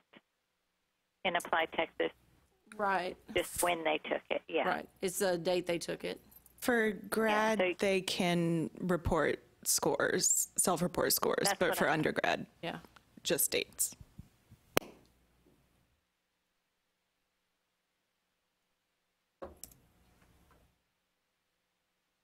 I think we were also interested in that academic information, being able to capture the courses that they'd taken and the rank as well. Hoping that rather than having a student have to fill this out on several different sites, because of the software that we looked at, that they could do it once and apply Texas and be done with it.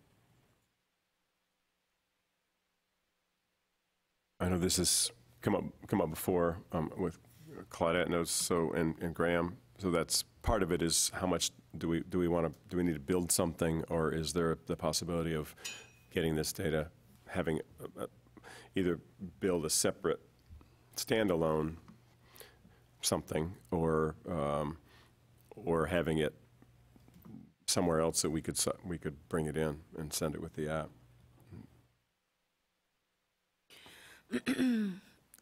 This similarly goes back to how students were asked to do extracurricular information and how tedious and time-consuming that seemed to be. Would doing this, in your own opinions, be something similar where they're adding more? On one hand, we're saying that this is a time-consuming process, the application, so adding this other piece of self-reported information, is that going to take away what Zach has identified? So this is I'm just playing devil's advocate here. No, well, definitely, yeah, and I have multiple emails from counselors complaining about those pages, so it just depends, it's a balance of what's needed versus what you want to put the student through, and I think, I don't know if the Common App has that. I know the Coalition does, and they may do it slightly differently. I don't remember whether Common App built their own or uses, I think they may use a software product that does that. I can't remember. Central. But I believe Common App does have a self-reporting feature, self-reporting of academic record. I think it may, yeah, I think it may be a vendor product that's integrated in there. We'd have to take a look, but yeah. They add a lot to the work that the student would have to do and time. It's just a matter of whether it's worth it for the institutions. And I believe, if I remember correctly, the Common App put it in a couple of years ago and then made it optional. And typically in the Common App, there's not a lot of optional stuff, but because they have, I think, last I looked it up, about 20 schools that use it out of their 800. And so they wanted, I'm sure, well, I'm guessing, got some feedback about the schools that don't use it and the amount of time it took for applicants. So we certainly want to make it optional. And I know that we talk about Common App a lot, and there's not a lot of schools in Texas right now that use it, but we are one of them at the University of North Texas. We were asked to bring it on, so we did. I sat with some students filling out the Common App, and it is very difficult to fill out the Common Application. I just want you all to know that. When I sat with these students to try to get through the Common Application with them, it definitely took much more time than it would have if they had just used Applied Texas. And so I have even told out-of-state students Applied Texas is much quicker and is much more straightforward in our questions that we ask than the Common App. So I know we talk about Common App a lot, but as someone that uses it, just my experience with it is that it is much more difficult for a student to complete.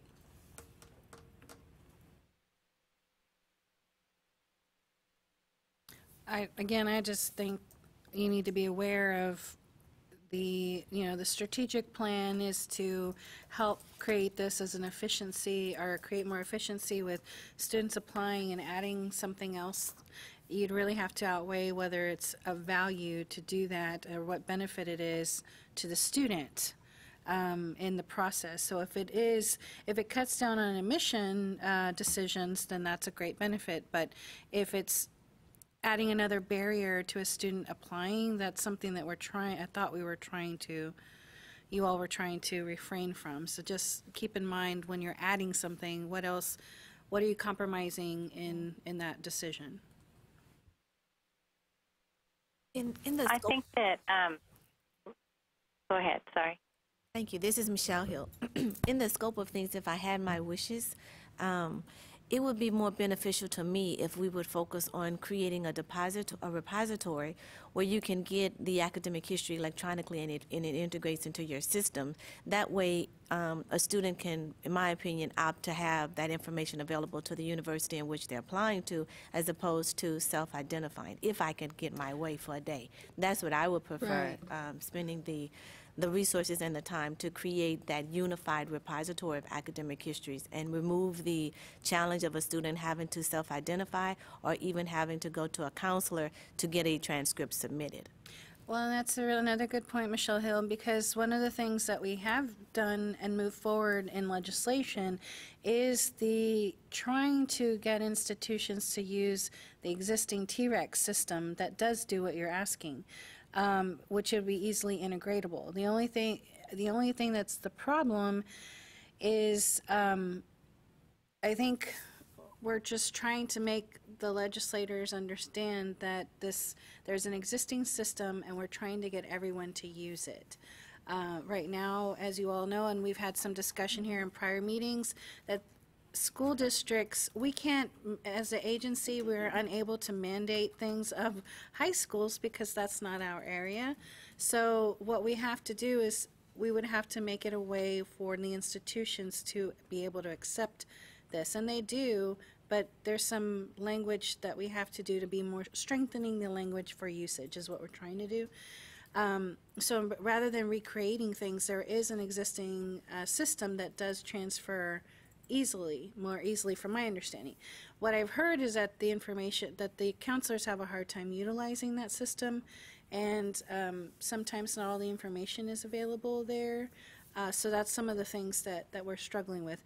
I don't know if you're familiar with Naviance or any of the schools. The schools use those different systems and they transfer things in a different manner. So what we're trying to do is to create the manner in which things are transferred to be streamlined, which would enforce the usage of the TREX system. Now, I can't say that's going to move forward either, but that's the direction we're going. There seemed to be some interest, but I can't tell you whether or not it'll pass or not. But that we have put in, our agency did put in some legislation to do that. So just know that that's coming as well. And that came from this group, the Applied Texas Committee. So we're hoping that would happen. But we could continue looking into finding out other ways in which to do that. But like I said, it's just really considering if people were to use TREX, I mean, would any of this self-reported information be necessary? I guess is my question to you. Michelle, what do you think if they were all on TREX? What would that help y'all? Oh, yeah, it would help us. One of the things that a third-party vendor can provide that TREX does not is a standardized GPA.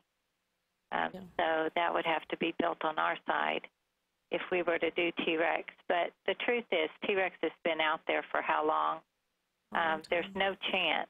I have no confidence that schools are going to comply. Now, I think what Michelle Hill was saying was really very interesting and a really good idea is it seems like that the schools could be required to provide that information to a repository, in a sense, something like National Student Clearinghouse, where they provide the information about all their students to one place, and then that is extracted from that place, where the school isn't having to sit and send transcripts to every student, but maybe a central location that houses all the data sends the transcript or sends the T-Rex data on their behalf. I know that's bigger in some ways, but that's what I sort of understood Michelle to say, not that we're trying to get all the schools to get on board with T-Rex, because they are not going to do that. There's no doubt in my mind. And just to, this is Michelle Hill, just to provide clarity, I was speaking of a repository where it would not be T-Rex. It would be a repository where the schools would enter the information electronically, of course, for their students. And then for us as a university, we would only be able to extract the data for those students we have an application on. So it would remove T-Rex. It would turn into a repository of data that schools can assess, gain access to only for those applicants that have applied to their school. So yes, I was talking about it. You're saying to create a whole other system where school districts would need to create that system to do that. Our TEA would need to create a whole other system to collect that information in which to put a lot of that data. So does that not already exist? That's what T-Rex is. And so what I'm referring to is something that's similarly done in Louisiana right now, where it is a repository, and the name of it removes from my memory right now, but it is not an individual vendor like T-Rex or Parchment. It is a repository that is owned by the coordinating board through legislation. And or TEA, perhaps. It's TEA. It's Texas Education Agency. It is T-Rex is the Texas. It's in statute, and it's something that is used in the state of Texas. It's student records is what it is from high schools.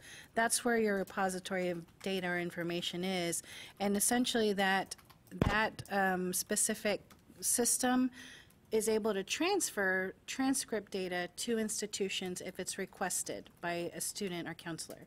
And so what the system does is it's able to transfer records from school to school, like a high school to high school, and it also has the capability to send it to institutions of higher education when requested.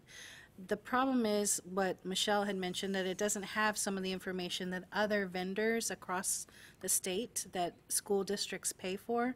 Sometimes it doesn't have that information, like a standardized GPA, as she mentioned, and some other things that you all use to make admissions decisions. So but it does have a laundry list of items that can be put in there because it is a student record-based system.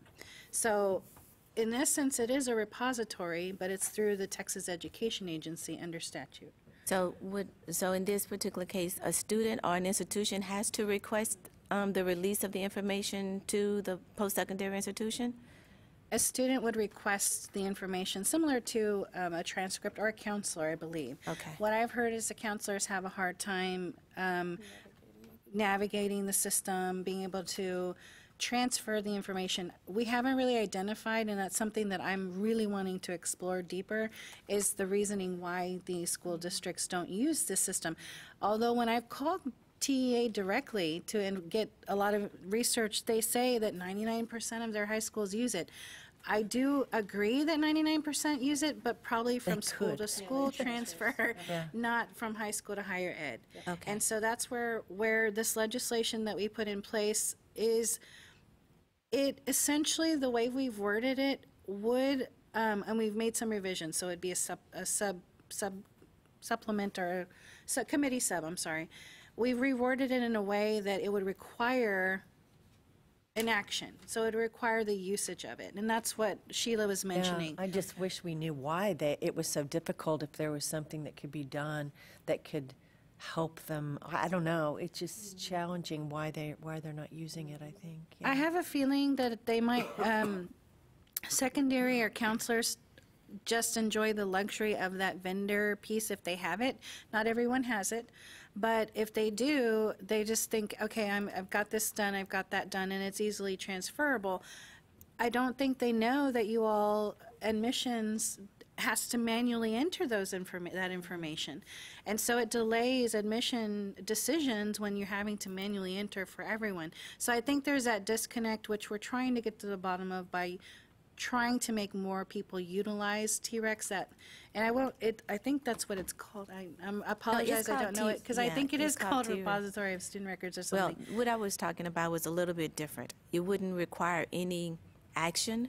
It would be a mandate that this information would be in this repository, and the application in and of itself, if you are a Texas high school graduate, would be required to be placed in this repository, and that is the only action. The other action would be for the universities to extract the data for their applicants. So it kind of removes what T-Rex does in the sense that there's no additional action, but it does have the same philosophy in that it is an electronic repository, and you just extract it. Yeah, so it is a little bit different in that regard. And is there not a way through T-Rex to pull, to make it a data pull that we could go in and get rather than having to wait for them or rely on them to push it to us? I think one of the disconnects that between the two, like I agree that they're sending the records from high school to high school or from school to school, but they don't have the same functionality to send. The buttons may look the same, but as far as attachments and things of that nature, us on the university level don't have the ability to see that. So they think, I sent these options, I sent these documents to the university, why don't you have them? When we only see the transcript, we don't see all the attachments that go along with it. So I think the disconnect is there's some functionality that goes from school to school that doesn't go from school to university, and we have to look at that piece for them to feel more comfortable. So I think the problem is they say, I sent them, but it's not reliable through T-Rex because they're not getting the documents that I sent. So since they don't believe in the functionality is working, they stop using it. Has that been your experience? Absolutely. Okay. I think to Sheila's point, we have to ask TEA whether or not there's a capability of a pull function rather than a push function from counselor or student to institution institution grabbing data of these students. That would be a great solution if we could get that accomplished, but I don't know the details because that system is under the Texas Education Agency. So we would have to talk with them, but that's a good question. And maybe there could be something. If we don't get this passed, that could be our next step in trying to figure out if we could create functionality in that way where they can just grab the students that have applied to their institution. It seems complex to me, but you all would know more than I do about that. This is a great discussion. Lots to explore. So we'll, among others, following your lead, but we'll also try to touch base with the TEA technical folks. Just throw in also, as you know, within the Applied Texas application, we can have a transcript request generated. We have very low participation from the high schools because of part of what we're talking about here. The colleges love it. It just generates a request within T-Rex for that student to have their transcript sent from their high school to the college, but we really struggle getting high schools to participate because of what is coming out in this discussion. I think so many of the high schools now, especially the big school districts, are moving toward that Naviance, which has the transcript piece in it, which we now have to pay for in order to get the transcripts. I think that's part of our challenge is that they have another piece that evidently they find much easier to transmit transcripts. So then, but all you get, now if you pay for it and it works, you have to go through a project through the Naviance system, it can upload into your student information system.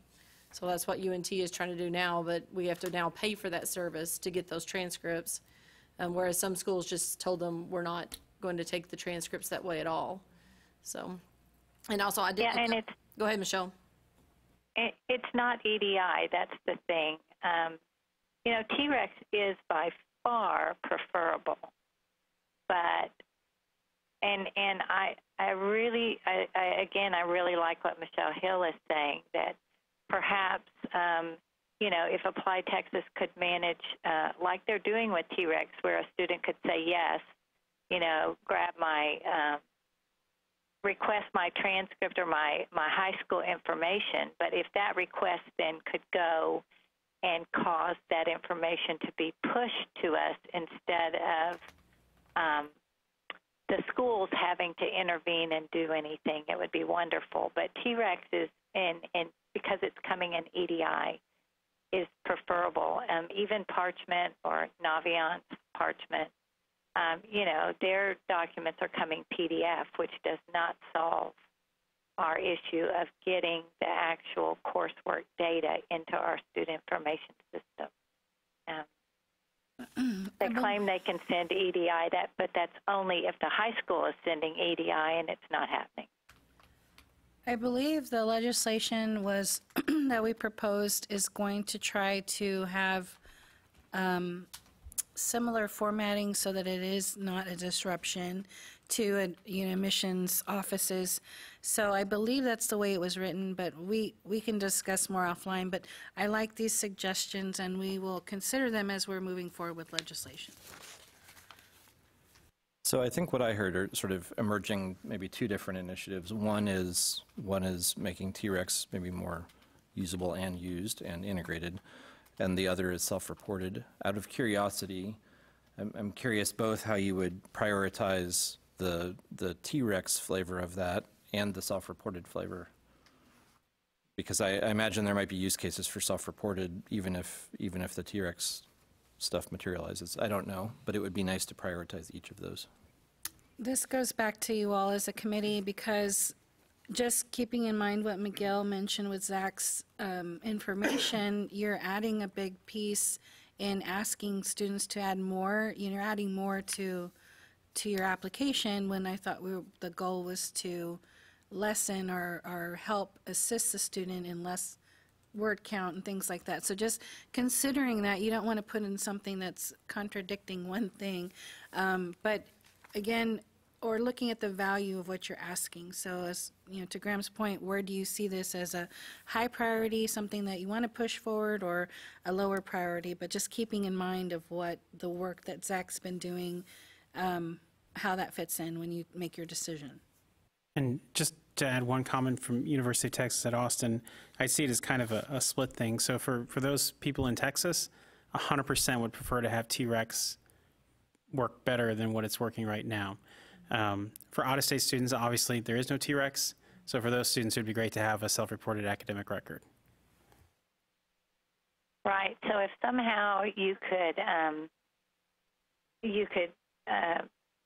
get the TREX data into that self-reported information, in essence, or into the coursework portion on behalf of the student, that would be great, but also allowing an out-of-state student to fill it out if necessary, and homeschooled students and lots of other types of students, perhaps, your private school, they would need to fill that out as well.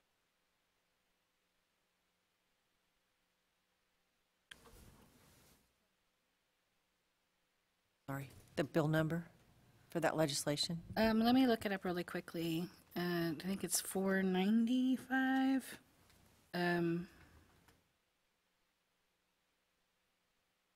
We can, to your point, you can move on, and I can let you know if I find it here. I don't want to hold anything up.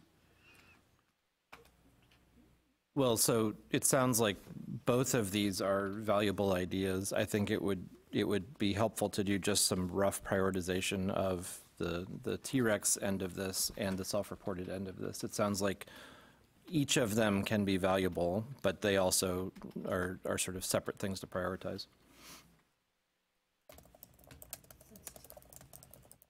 Since TREX already exists, perhaps that's the best place to start. I don't know.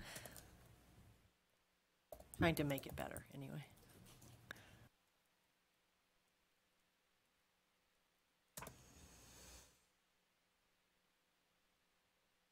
We may not be very helpful, Graham, in this question.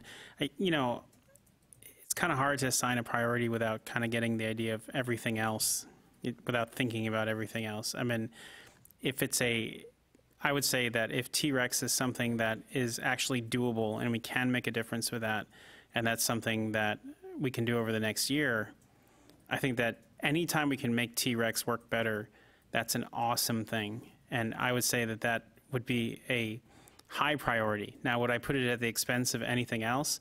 Well, I don't know. I mean, there's some other things that are pretty important as well. For me personally, I'd like to see something other than EDI format. But I'd say that it depends on how much work it actually is. From the self-reported academic record, I would also advocate maybe going small, kind of like Rebecca was saying. I mean, maybe we just start with self-reported GPA and those sorts of things, a very small part of it, not the course listings and all that, to at least have a structure inside there. I would probably put more of a medium priority on that, me personally, with a longer-term low priority on the entire self-reported academic record, unless we see that it's something that could be done very easily. I have the same concerns that Claudette has. I mean, it feels weird to make people input information when we're trying to limit the amount of information that's on there. So that's why, for that reason, I'd put that as kind of a low priority for now. And I did log into Common App while the discussion was happening, and Common App is optional. I couldn't tell if it was a third party because we don't use it, and I didn't want to go fill out another app. There's 22 schools that use it right now, but it is something optional outside the application. It had at the bottom grades and something. It said something in grades, and then when you click on it, it says some schools will require you to manually input all of your courses. It says courses and grades, all of your courses, and click here for a list of schools that require that. And somehow, if you are one of those schools, it also goes ahead and puts that in there. It doesn't leave it as just something to click on with the message. It actually brings that module up. But it is optional in Common App right now.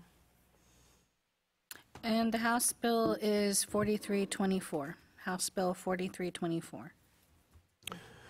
Also, I like Miguel's suggestion that if it is a medium or high priority to move forward on some of this, then it would be very useful data to really have a discussion about what exactly you could need, and maybe it would be a minimum viable product kind of situation where you strip it down to some, instead of having them fill out everything for every course they ever took. Are there certain things you really need that we could start out with that would be useful?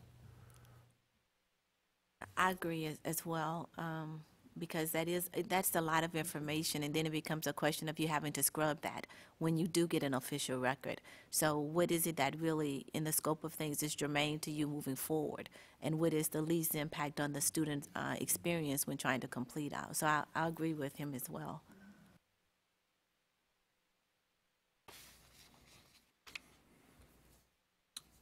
Great. Thanks, everybody. We will, sounds like we will all do a little research and have more to talk about in the future. Next, if we flip pages and go to the bottom, there's a row there for usability improvements. So we teased this earlier. There were lots of big ideas to come out of that study that we can go into greater detail about in the future. The low-hanging fruit there is that we identified a few changes that just seemed so small and easy that we could do them this cycle. We wanted to make sure that you were aware and comfortable. So for example, as folks move through the application, we don't want people to miss a save.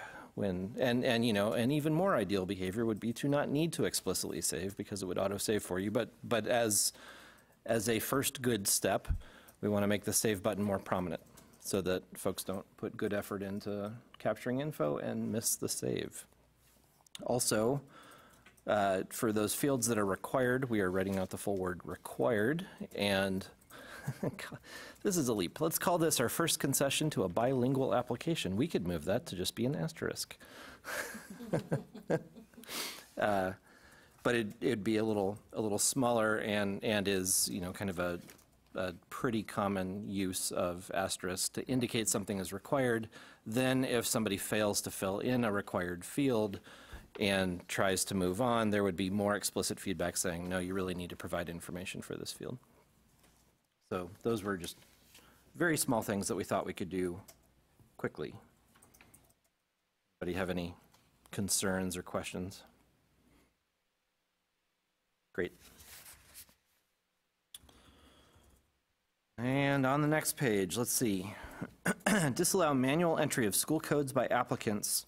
This is a change that's actually coming from the technical team. We're seeing errors happening this way and prefer for folks to use the school search to identify the correct school to plug in so that we're spending less time reconciling hand-entered things that don't actually line up with any known schools.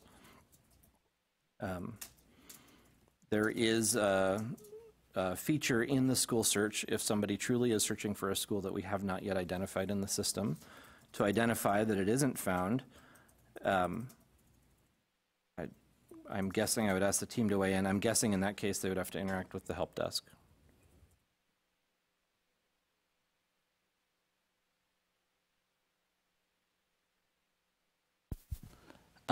They actually can, we don't stop them at that point. They can select school not found, and we've got a designated code behind the scenes, but we also encourage them to contact the help desk so we can get it added to our database.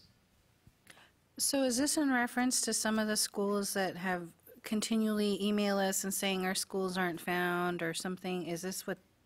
This suggestion actually did come from a high school counselor in the state, and that's part of what we're hoping to reduce is when they enter these incorrect codes manually, the student then isn't attached to the high school that the counselor is attached to. So they say, hey, the student says they've filled out the app, but they're not appearing on my list. But that's why, because the code isn't matching up. So we are trying to correct that issue. So that is one issue. I guess what I was trying to address is something different, because I get a number of emails or calls because the schools, either they're not found or something similar, and it's because the school, I don't know when you all update your codes on a regular basis. I know our agency does it yearly. I think early on I thought I had heard that you all don't do it unless the school contacts it, Apply Texas. Is there a regular way to update the codes, or a process that you do to update new codes? Like, for instance, we get some schools that either change their name or they create new schools or something, and then they're not found in that way. And until they contact us or you all, they're not going to be listed in the application. Is that right. So our main Applied Texas High School code is based off of the CEEB/ATP 6-digit code. The issue that we get sometimes is that a school opens and is not immediately assigned a 6-digit code, and so in that case we create an entry with a placeholder code until they're assigned one, and then we create a different entry based off of that correct code. So we try to get them added as soon as we're aware of them. And that's either the school contacting us, you all contacting us, or an applicant contacting us. But we don't have a regular refresh from the College Board. At one time, our database did have that refresh, or the UT Austin database did have that refresh. We don't currently have that. Would it be helpful to do that again, or is there a reason why you don't do it any longer? I don't know what the reason that we don't. We, a couple of times in the last, once every, I know someone in the admissions office had done this once a year, and we've been in contact with them, and so we do get, but you have to, it's a lot of work, and they have to look at different code bases and see what changes have been made through the year. And it's certainly not a great system. That, as David said, we do a temporary one, and then we don't know, nobody tells us when they finally get assigned a code, right? And so you have to, a yearly refresh is a good idea. The person in admissions who had been doing that for us recently retired. Maybe someone else will pick it up. And as we move to AWS, we're in conversation with ourselves about whether we should continue to use the UT database or create our own. It's more work to create our own, but it also gives us some independence from the UT database, and then we could update it however we saw best. Yeah, I think where we left it is we're planning on a separation once we move to AWS, to have our own school code base. It would be helpful to know, like, if you plan to do that on a regular basis. So if a school contacts us, I'd be able to tell them, because I do some of the research too to see if they're in Ask TED and see if their codes are there. And that, you know, so there's things that I have to do before I even email you all to say this needs to be changed. And sometimes that does take some time. So it'd be helpful, just from my point of view. But yeah, I agree. This is a good recommendation. Only because this ties to the counselor suite, correct? Yeah, and that's one of the biggest issues for the high schools. And Right.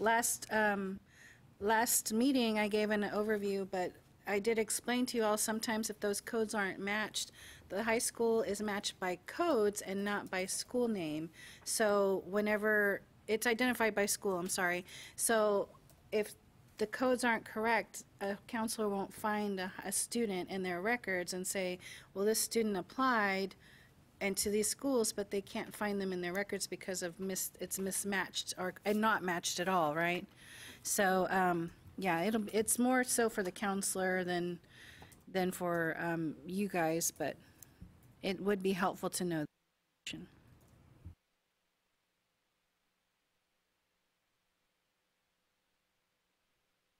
Okay, great.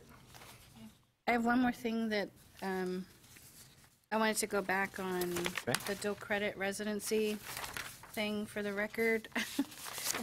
That I did something and didn't mess it up.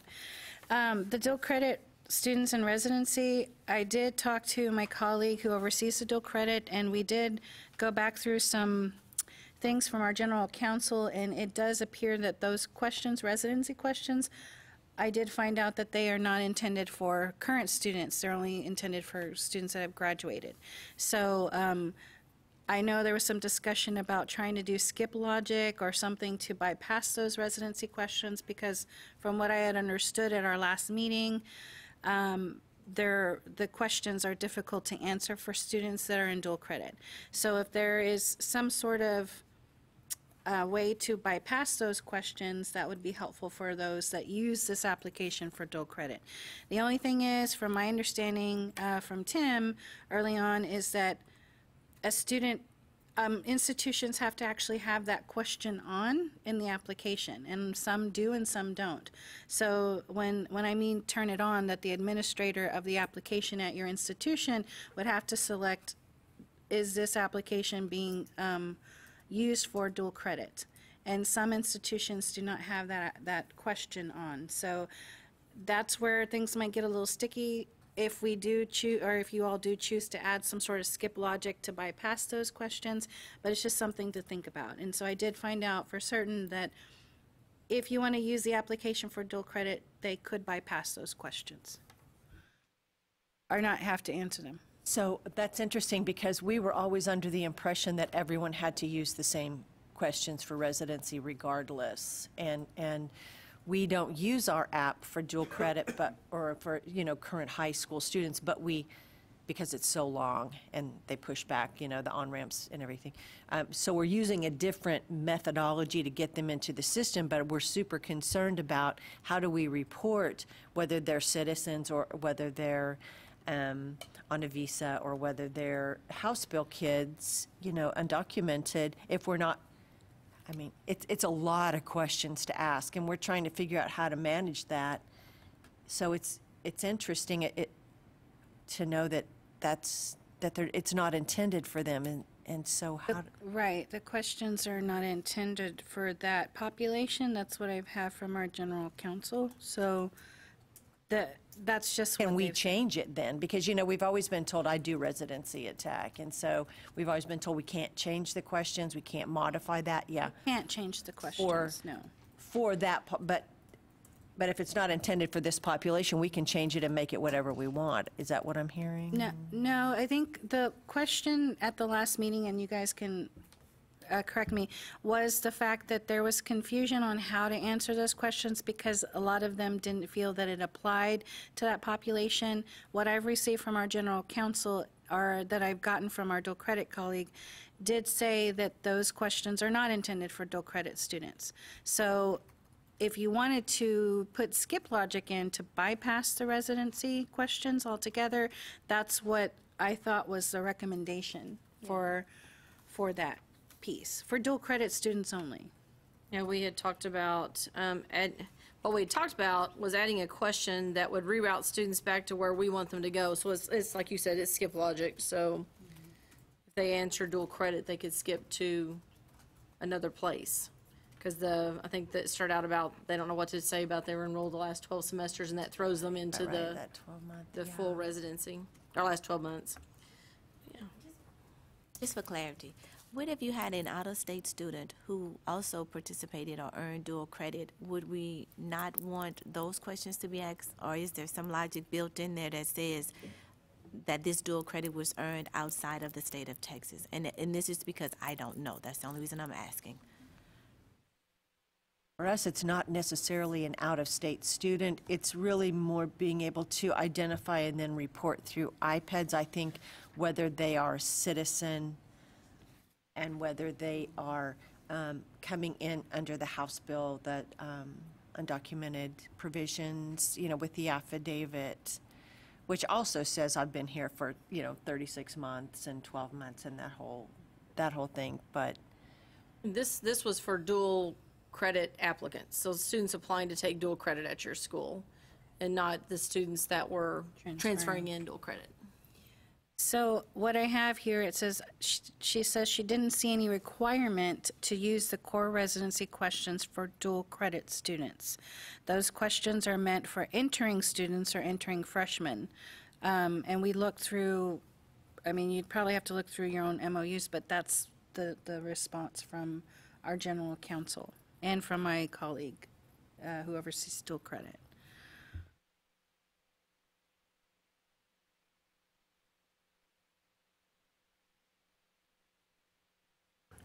I think we have an additional question that we'd like to clarify. There's a question in the residency section asking whether an applicant has attended college in the previous 2 fall spring semesters. And so here too is a place where the dual enrollment students get confused about how to answer the question and contact the help desk. And we're not actually sure how to answer that question. And that's one of those, I think, that would have to be the skip logic. I think we'd have to look at that and I think part of the question is what's the intent of the question? Like, is it intended to capture this population or not? No. I think it's intended to find out if they had been a resident, because then it'll open it up. Were you considered to be a resident? Were you getting Texas residency? Or were you a non-resident? Did you have scholarship? That's what I think so too. So if they skip the residency portion, will that stop it from going to our individual residency questions? Because we need it for in-district, out-of-district. Or you put the skip logic in, so it doesn't skip all of residency, it just skips the questions that don't pertain to the dual credit students. The core residency questions. Yeah.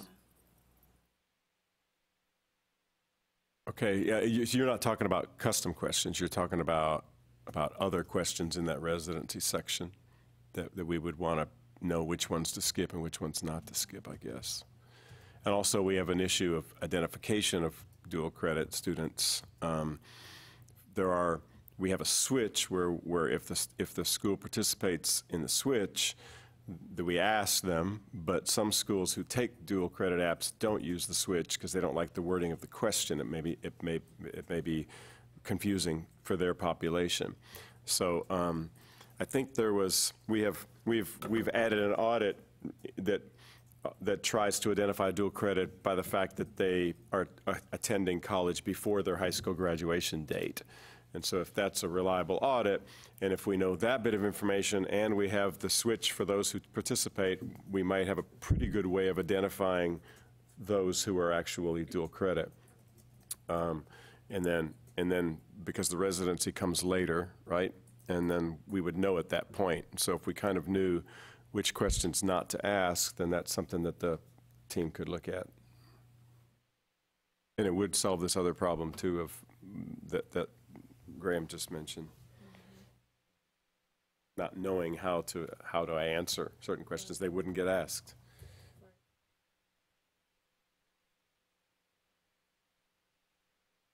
So it sounds like the takeaway is we will come up with a proposal to try to better identify those students in this circumstance and not present them with confusing questions. And at our last meeting, Mordecai and, I just lost it, somebody else.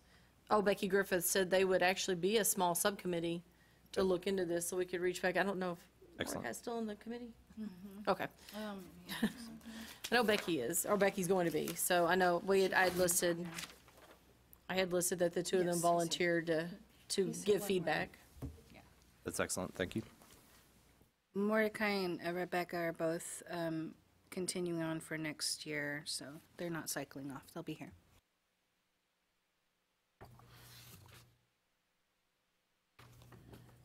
Were there any other things on this handout folks wanted to discuss? Oh, that's a good question. Yeah, and what needs to be tell us. what needs to be voted on. What is the perhaps. priority for this one? I would like to just say, on the very first thing, there's no discussion really needed, except that, as Graham mentioned in the update, we have successfully piloted sending more frequent daily app deliveries, and so we are opening it up to the schools who want to participate. We're ready to do that. So there'll be 3 deliveries a day, up to 3 deliveries a day, and Lorraine is preparing a survey to go out to all the schools to ask them who wants to participate. So that's just more an announcement than anything else.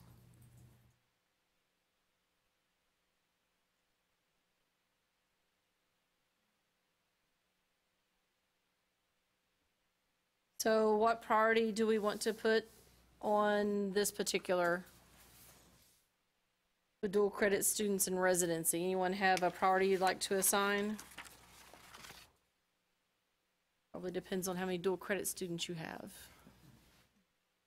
Well, and for our purposes, as important as priority is the kind of status of, if there's a subcommittee and there's going to be a follow-up, are you asking us to address this now? No. No, I think, I'm thinking this will be tabled for next cycle. I think so too. I absolutely tabled for next cycle. We don't have enough information.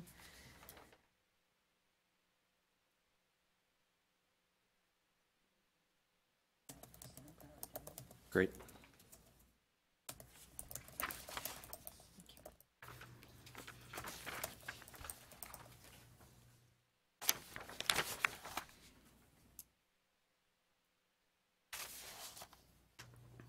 See anything else? Are we good? Do we need any kind of a vote on the, Graham and I talked about the usability improvements. I don't know whether, do you need to approve of the changes that, from the usability report, or is it we just, I don't know if we need to vote on that, but to change the required to an asterisk and to make the save buttons bigger, those are kind of very visual, very visible changes to the app. Yeah, I think it's for us to have a motion to accept those changes in a second so that we can make this official from the committee. So if there is a motion from someone. I motion. Miguel, and a second? I second. Oh, good. Michelle. We have multiple seconds. Oh. Which is great.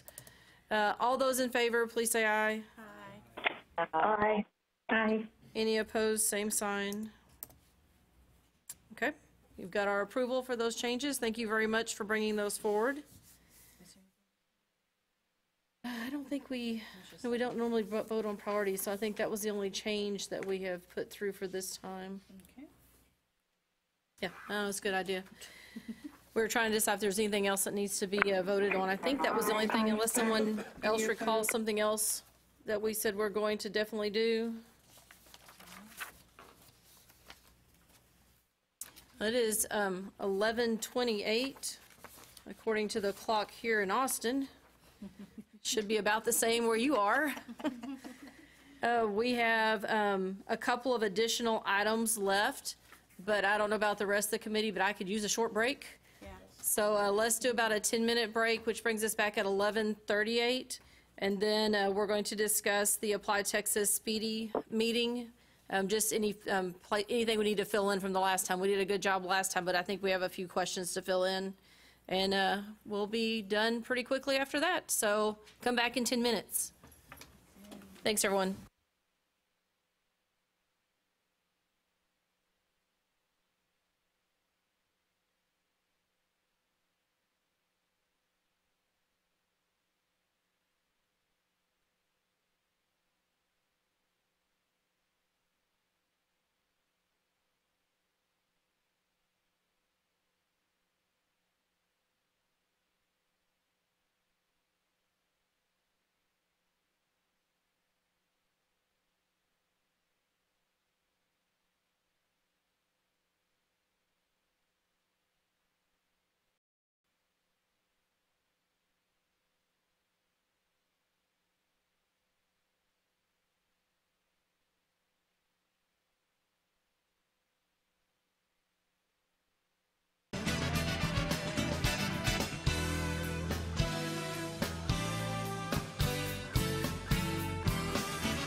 Okay,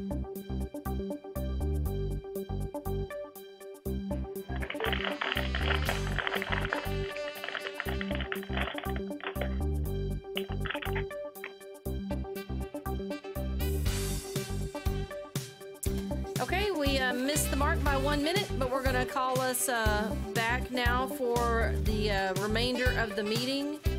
We are on item F, which is discussion in consideration of the Applied Texas Speedy EDI meeting. We did a lot of work on this at the last meeting of the advisory committee, and Dana actually typed all this out for the two of us to look at on an agenda looking item, or a actual agenda for the meeting.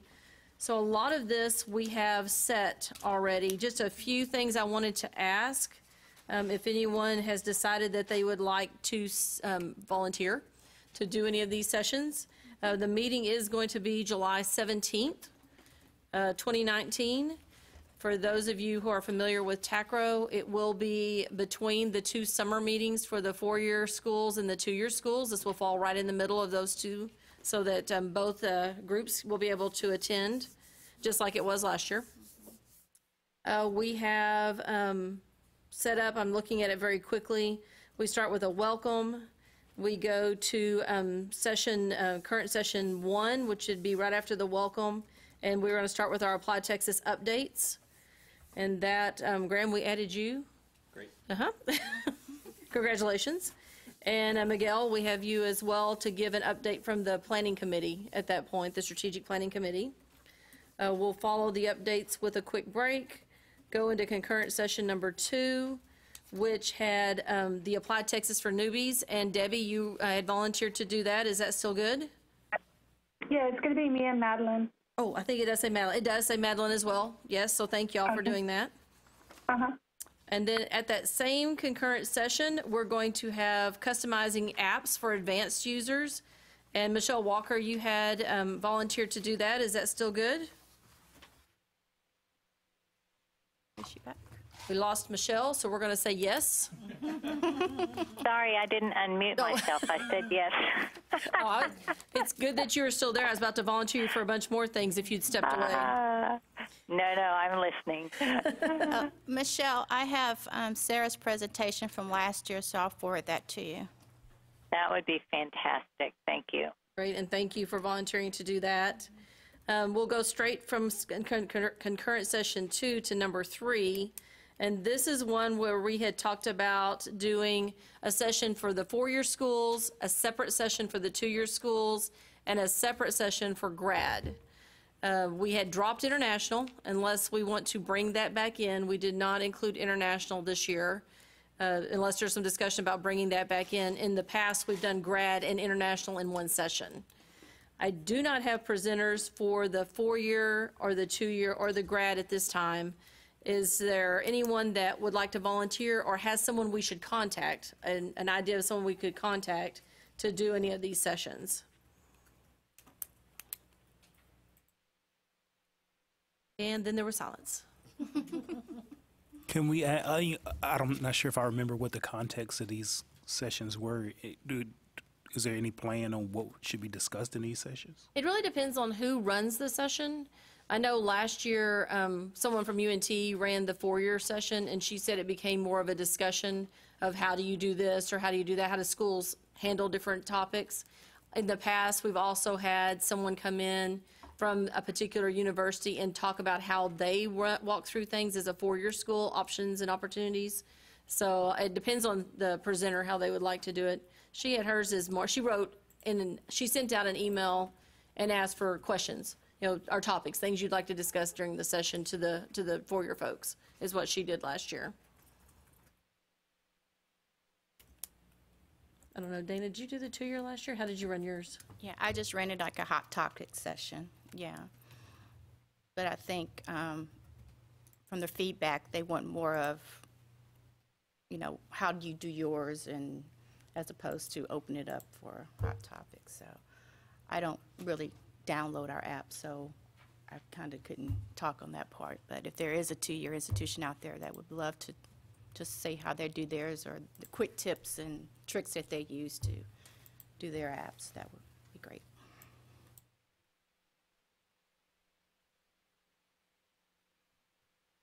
Any ideas on that? Or we'll just start looking for people? Okay. If you think of somebody, or if you have someone who is a genius at your school that really knows in and outs of the application, feel free to reach out to Dana or myself and let us know, because we would love to have presenters that are experts. That is not me, but not an expert on any of the work that happens with Apply Texas, but if you know someone, we'll be reaching out to ask for ideas. Yeah, me either. That's why I did it as a hot topic. Then after concurrent session 3, there is lunch.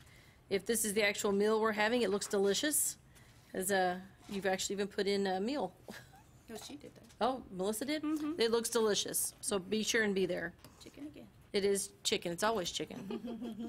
But it has some Parmesan cream sauce. It sounds delicious. And a dulce de leche cheesecake.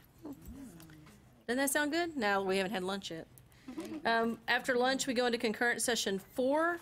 At this time, we want to offer a session about the counselor suite, which we asked because Claudette did the session for us at the last meeting, I think, and we found it very informative and told us a lot of things we didn't know, so we thought that might be a good topic for other users of Apply Texas to be able to see exactly what the counselors see.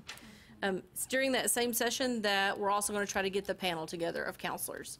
So I'll be reaching out to some counselors. If you know any counselors, Tim actually told me he has a counselor that would be willing to be here. Someone local is great because having someone drive in is really hard. So if you have any counselors that your school works with, let us know that you would recommend. Following concurrent session 4 is concurrent session 5. This is where we're going to bring everyone back together with the Apply Texas Advisory Committee, so all of us that are there, plus the technical team. And what we want to do is actually have an open session where we can talk about the move to AWS and then start getting some ideas for what people would like to see happen. So it could be an update on AWS and then just try to get us a slate of things that we can consider for the next year as possible changes. So this is a panel discussion, or? It'll be an open panel, sounds good. Yeah, because we're going to take information from the floor. We'll start with a presentation about AWS and then open it up from there about wishes and wants. I think that's even what you called it. What can we do for you with the move to AWS? So just to get some ideas. Then session number 6 is following that one. We actually are not going to schedule anything in session number 6. This is something the Speedy Committee wants to have a birds of a feather by student information systems. Not to say that our folks couldn't stay and divide up by student information systems and be a part of the birds of a feather, but as Apply Texas, we're not going to schedule something during that time.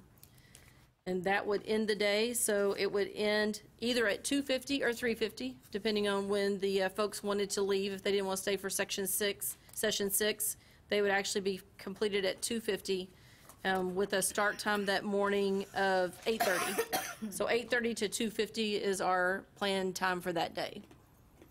Really, all we're missing is the 2-year, 4-year, and grad presenters. Other than that, we've got it set in the panel for the counselors. Other than that, we've got it set, unless someone hears something they'd like to change or add.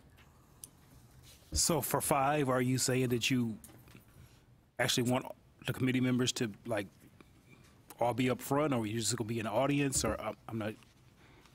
I think as many of us that can be there, we'll probably go and try to set up front.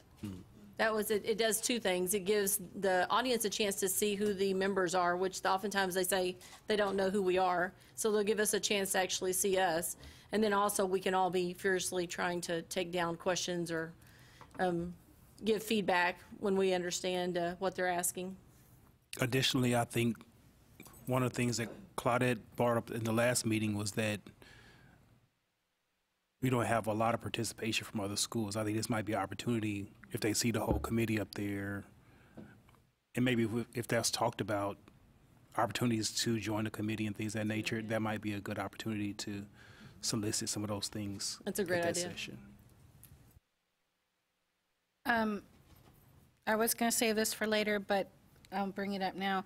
We are going to have nominations. I'm actually sending out the memo today to your presidents, or I'm planning to do it today, hopefully, if not tomorrow, but we have to have them in at a certain time because they go to the board for approval. But letting other institutions know that there's an existing committee so that they can join the following year would be helpful. So to your point, yes, I'll be doing that. But for this coming year, the nominations will have to be submitted very quickly, like submitted, I think, by the 25th or the 29th in order to get on our committee and then board approval in the summer so that you all can start, the new ones can start in September. So that's the difficulty with the cycle, that when we solicit, it's because you have to get formal board approval. We have Rebecca Griffith, who did just join us on the call a while ago. So hi, Rebecca. She will be doing her final approval in June for her formal site, for her formal position that'll start this coming fall. So I know it's a difficult cycle, but yes, we'll definitely take an opportunity to let the people know about the committee, the work that you all do, and also solicit for future committee members. So I just wanted to let you all know the cycle, though, of for this next year.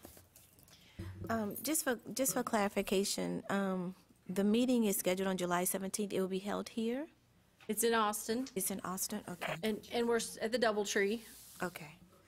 This might be our last year at the DoubleTree. Okay. I think our contract ends, but we'll be at the DoubleTree in Austin. Okay. And then I want to contribute, but I don't want to be in a leadership role because I'm a newbie. So however I can help without being in the front, sure. I would be more than happy to help. Great, thank you. Okay.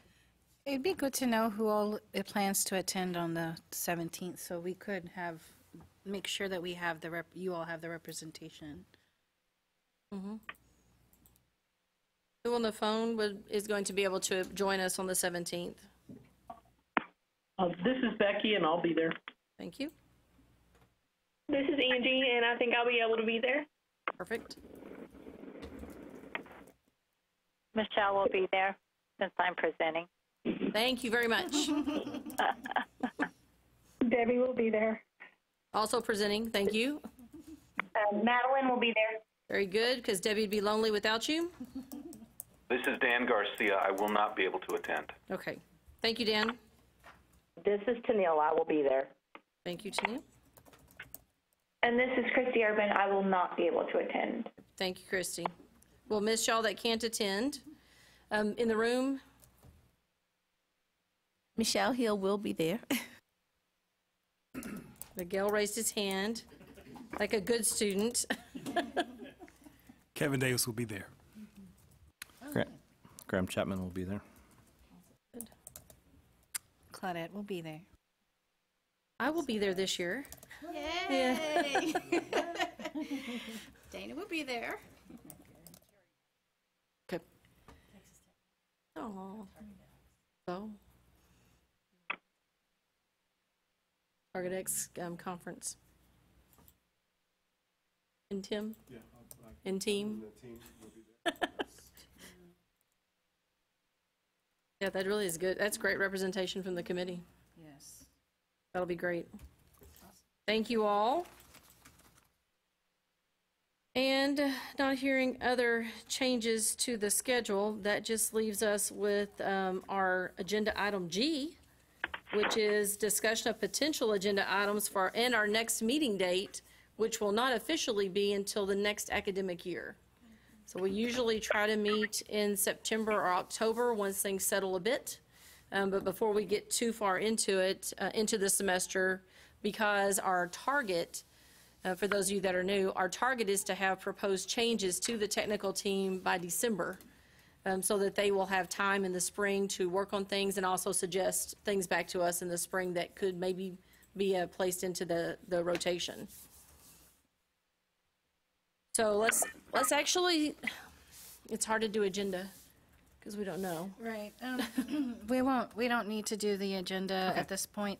The way we build the agenda, though, just so Graham and you all that are new, the things that were not that did not move forward or were not prioritized will be the basis of what's discussed next year. So these things stay on the list until they're either cycled off or completed. And so just know that we will use these lists that have been provided to us by the Apply Texas team to build the action items for next year. So, and then at that point, that's why the agenda items are so vague, because we use the prior work to go over that, say what's been done, but then we say what needs to be accomplished this year, and then you prioritize at that point. So that's a cycle for every year, pretty much. And so we'll be using these documents, and you have all the notes here that Apply Texas team provided. I did at this point want to recognize those that are going to be cycling off of the committee. And I'll say those now. We want to thank you for your time and effort and contributions to the committee work. There was a lot that's been accomplished this year. We want to recognize Kevin. Kevin's going to be, this is his last meeting. Carissa Delgado from A&M University San Antonio. She's joined us a lot via telephone. Dana is also cycling off this year, so we will be looking for a new two-year co-chair that would be needed. So nominations will be done at the fall meeting. And Debbie Gilchrist, who's joining us by via phone today, I can't believe this is your last year. I thought. Seems like she just got here. It just seems like you just got here, you know? So we want to thank Debbie. Carrie Rose is also cycling off. Thank you so much, Carrie, for your contributions. Angie Taylor is also cycling off the committee. And we have Miguel is also cycling off the committee. And I'm hoping you're still staying around in some way, because he's a big part of our strategic planning moving forward. But we want to thank you all, Miguel and everyone here today, for joining us and all your contributions. And we look forward to continually working with you, because you all have done a lot of work this last couple of years. So we want to recognize you for that as well. Absolutely.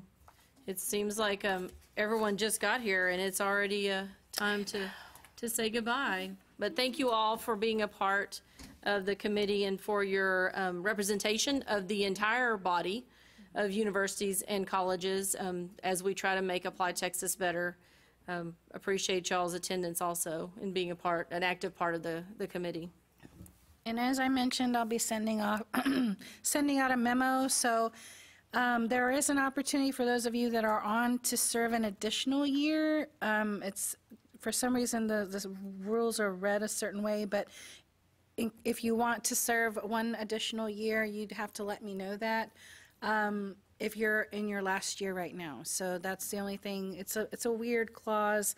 But you can encourage your institutions to submit applications. Make sure that they get to me, because if they're not received and after everything's been reviewed, and it'll be a very timely process, then you'll miss the opportunity to serve on the committee this next year. So I had it'll be a very quick, I think I had it for the 29th of April is going to be the due date. And then because we have to get our paperwork to our cause committee for approval in a very short time turnaround. So I would say I think it's April 29th is the deadline, but I'll be sending it out today, hopefully, the memo to your institutions.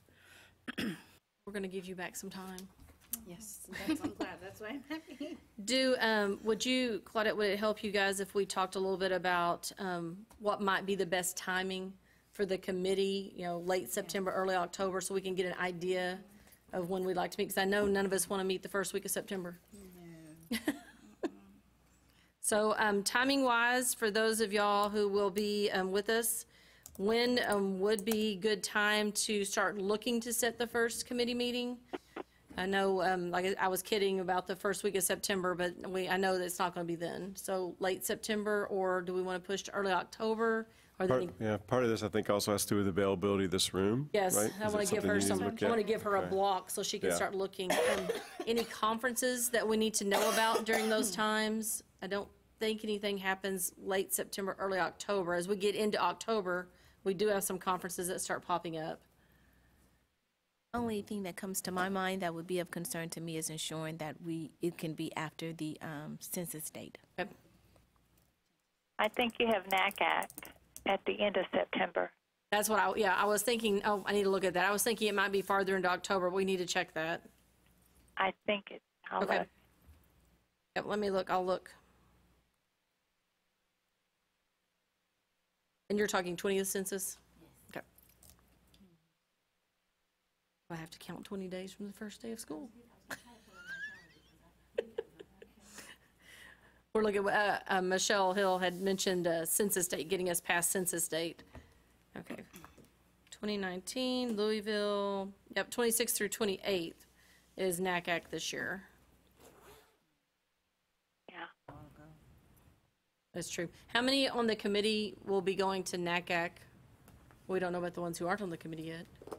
Well, just the ones here. Yeah, so anyone here currently attending NACAC? I may be attending. Oh, Michelle, okay. Not for sure.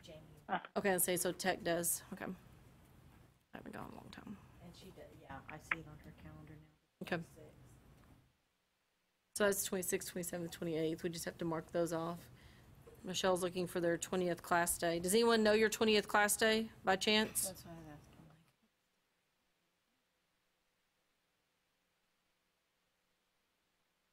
That's your 20th, or is that 12th? Oh, yeah, I was gonna say.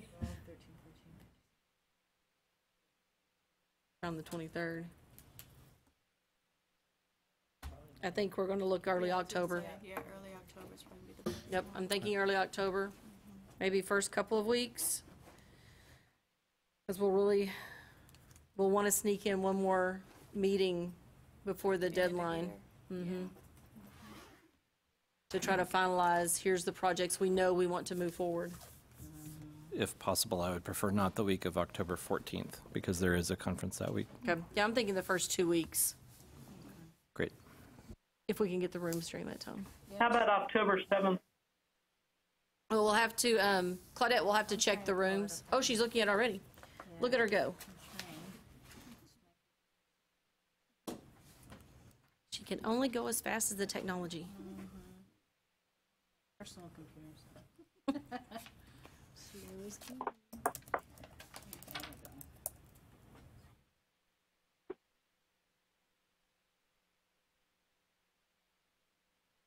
We are checking on the calendar right now, for those of you on the phone.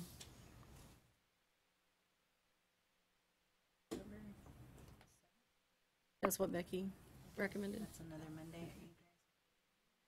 Yeah, I think, are we still okay with Mondays? Mondays seemed okay. I'm not good for 7th doesn't look like it's going to work, however.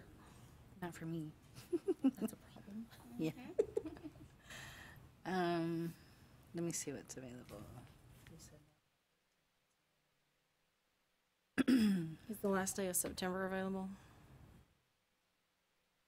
The 30th? Monday, the 21st is available. Oh, we could do Monday, the 21st. That's right after, that'll be right after census. September 30th. September 30th is available. How about September 30th? That gets us definitely away from 20th class day for the different start dates. It's it's after NACAC, because that ends, I think I closed it. That ends on the 28th, so even if they're traveling on the 29th, they'd still be able to get back for the 30th. I like the 30th. It's a good end of the month number. Okay, so we're gonna aim for September 30th. Will be our first meeting. I also like that because it gives us time to let the technical team work and then come back and have one more meeting to be able to see where we are and if there's anything else we can push in for a definite want to for the next cycle. Okay. Well, we're gonna go September 30th. I think, Dana, that you should do this next part. last official duty. Oh, before you do that, I'm not sure about Tim moving forward. I know he may be retiring. This may be his last meeting. I just don't know yet. So, but I did want to recognize him if he chooses is not able to come back. But thank you, Tim, for all your work. Regardless, I think you've been such a huge help for me and for a lot of the committee. So I appreciate your time with us if you choose to decide to retire in August. Thank you so much. You're in good hands with Graham here. I think you threatened that before, though, and you didn't go away. No. So we're just not going to believe it. We'll just keep recognizing you until you go away. But thank you so much. I've been here, I guess, 8 years. 8 years of work, and it's a wonderful group to work with, and I really appreciated y'all. And I also want to thank the committee and those that are rotating off for your contributions. And I really enjoyed being on the committee. Hopefully I'll be back next year. But I really enjoyed being your 2-year co-chair, and thank you for the opportunity. And it is 12:04, and the Applied Texas Committee meeting has now I think you have to do motions. Oh, that's right. I'm sorry. See, she's just ready to go. I'm just ready to go. Can I get a motion to adjourn the Applied Texas Committee? I'll motion it. A second? Second. It has been moved and second to adjourn the Applied Texas Committee meeting. All in favor? Aye. All opposed? Aye. Okay. We are adjourned till September. See you in July. Thank you. Bye-bye. Bye, everyone. Bye.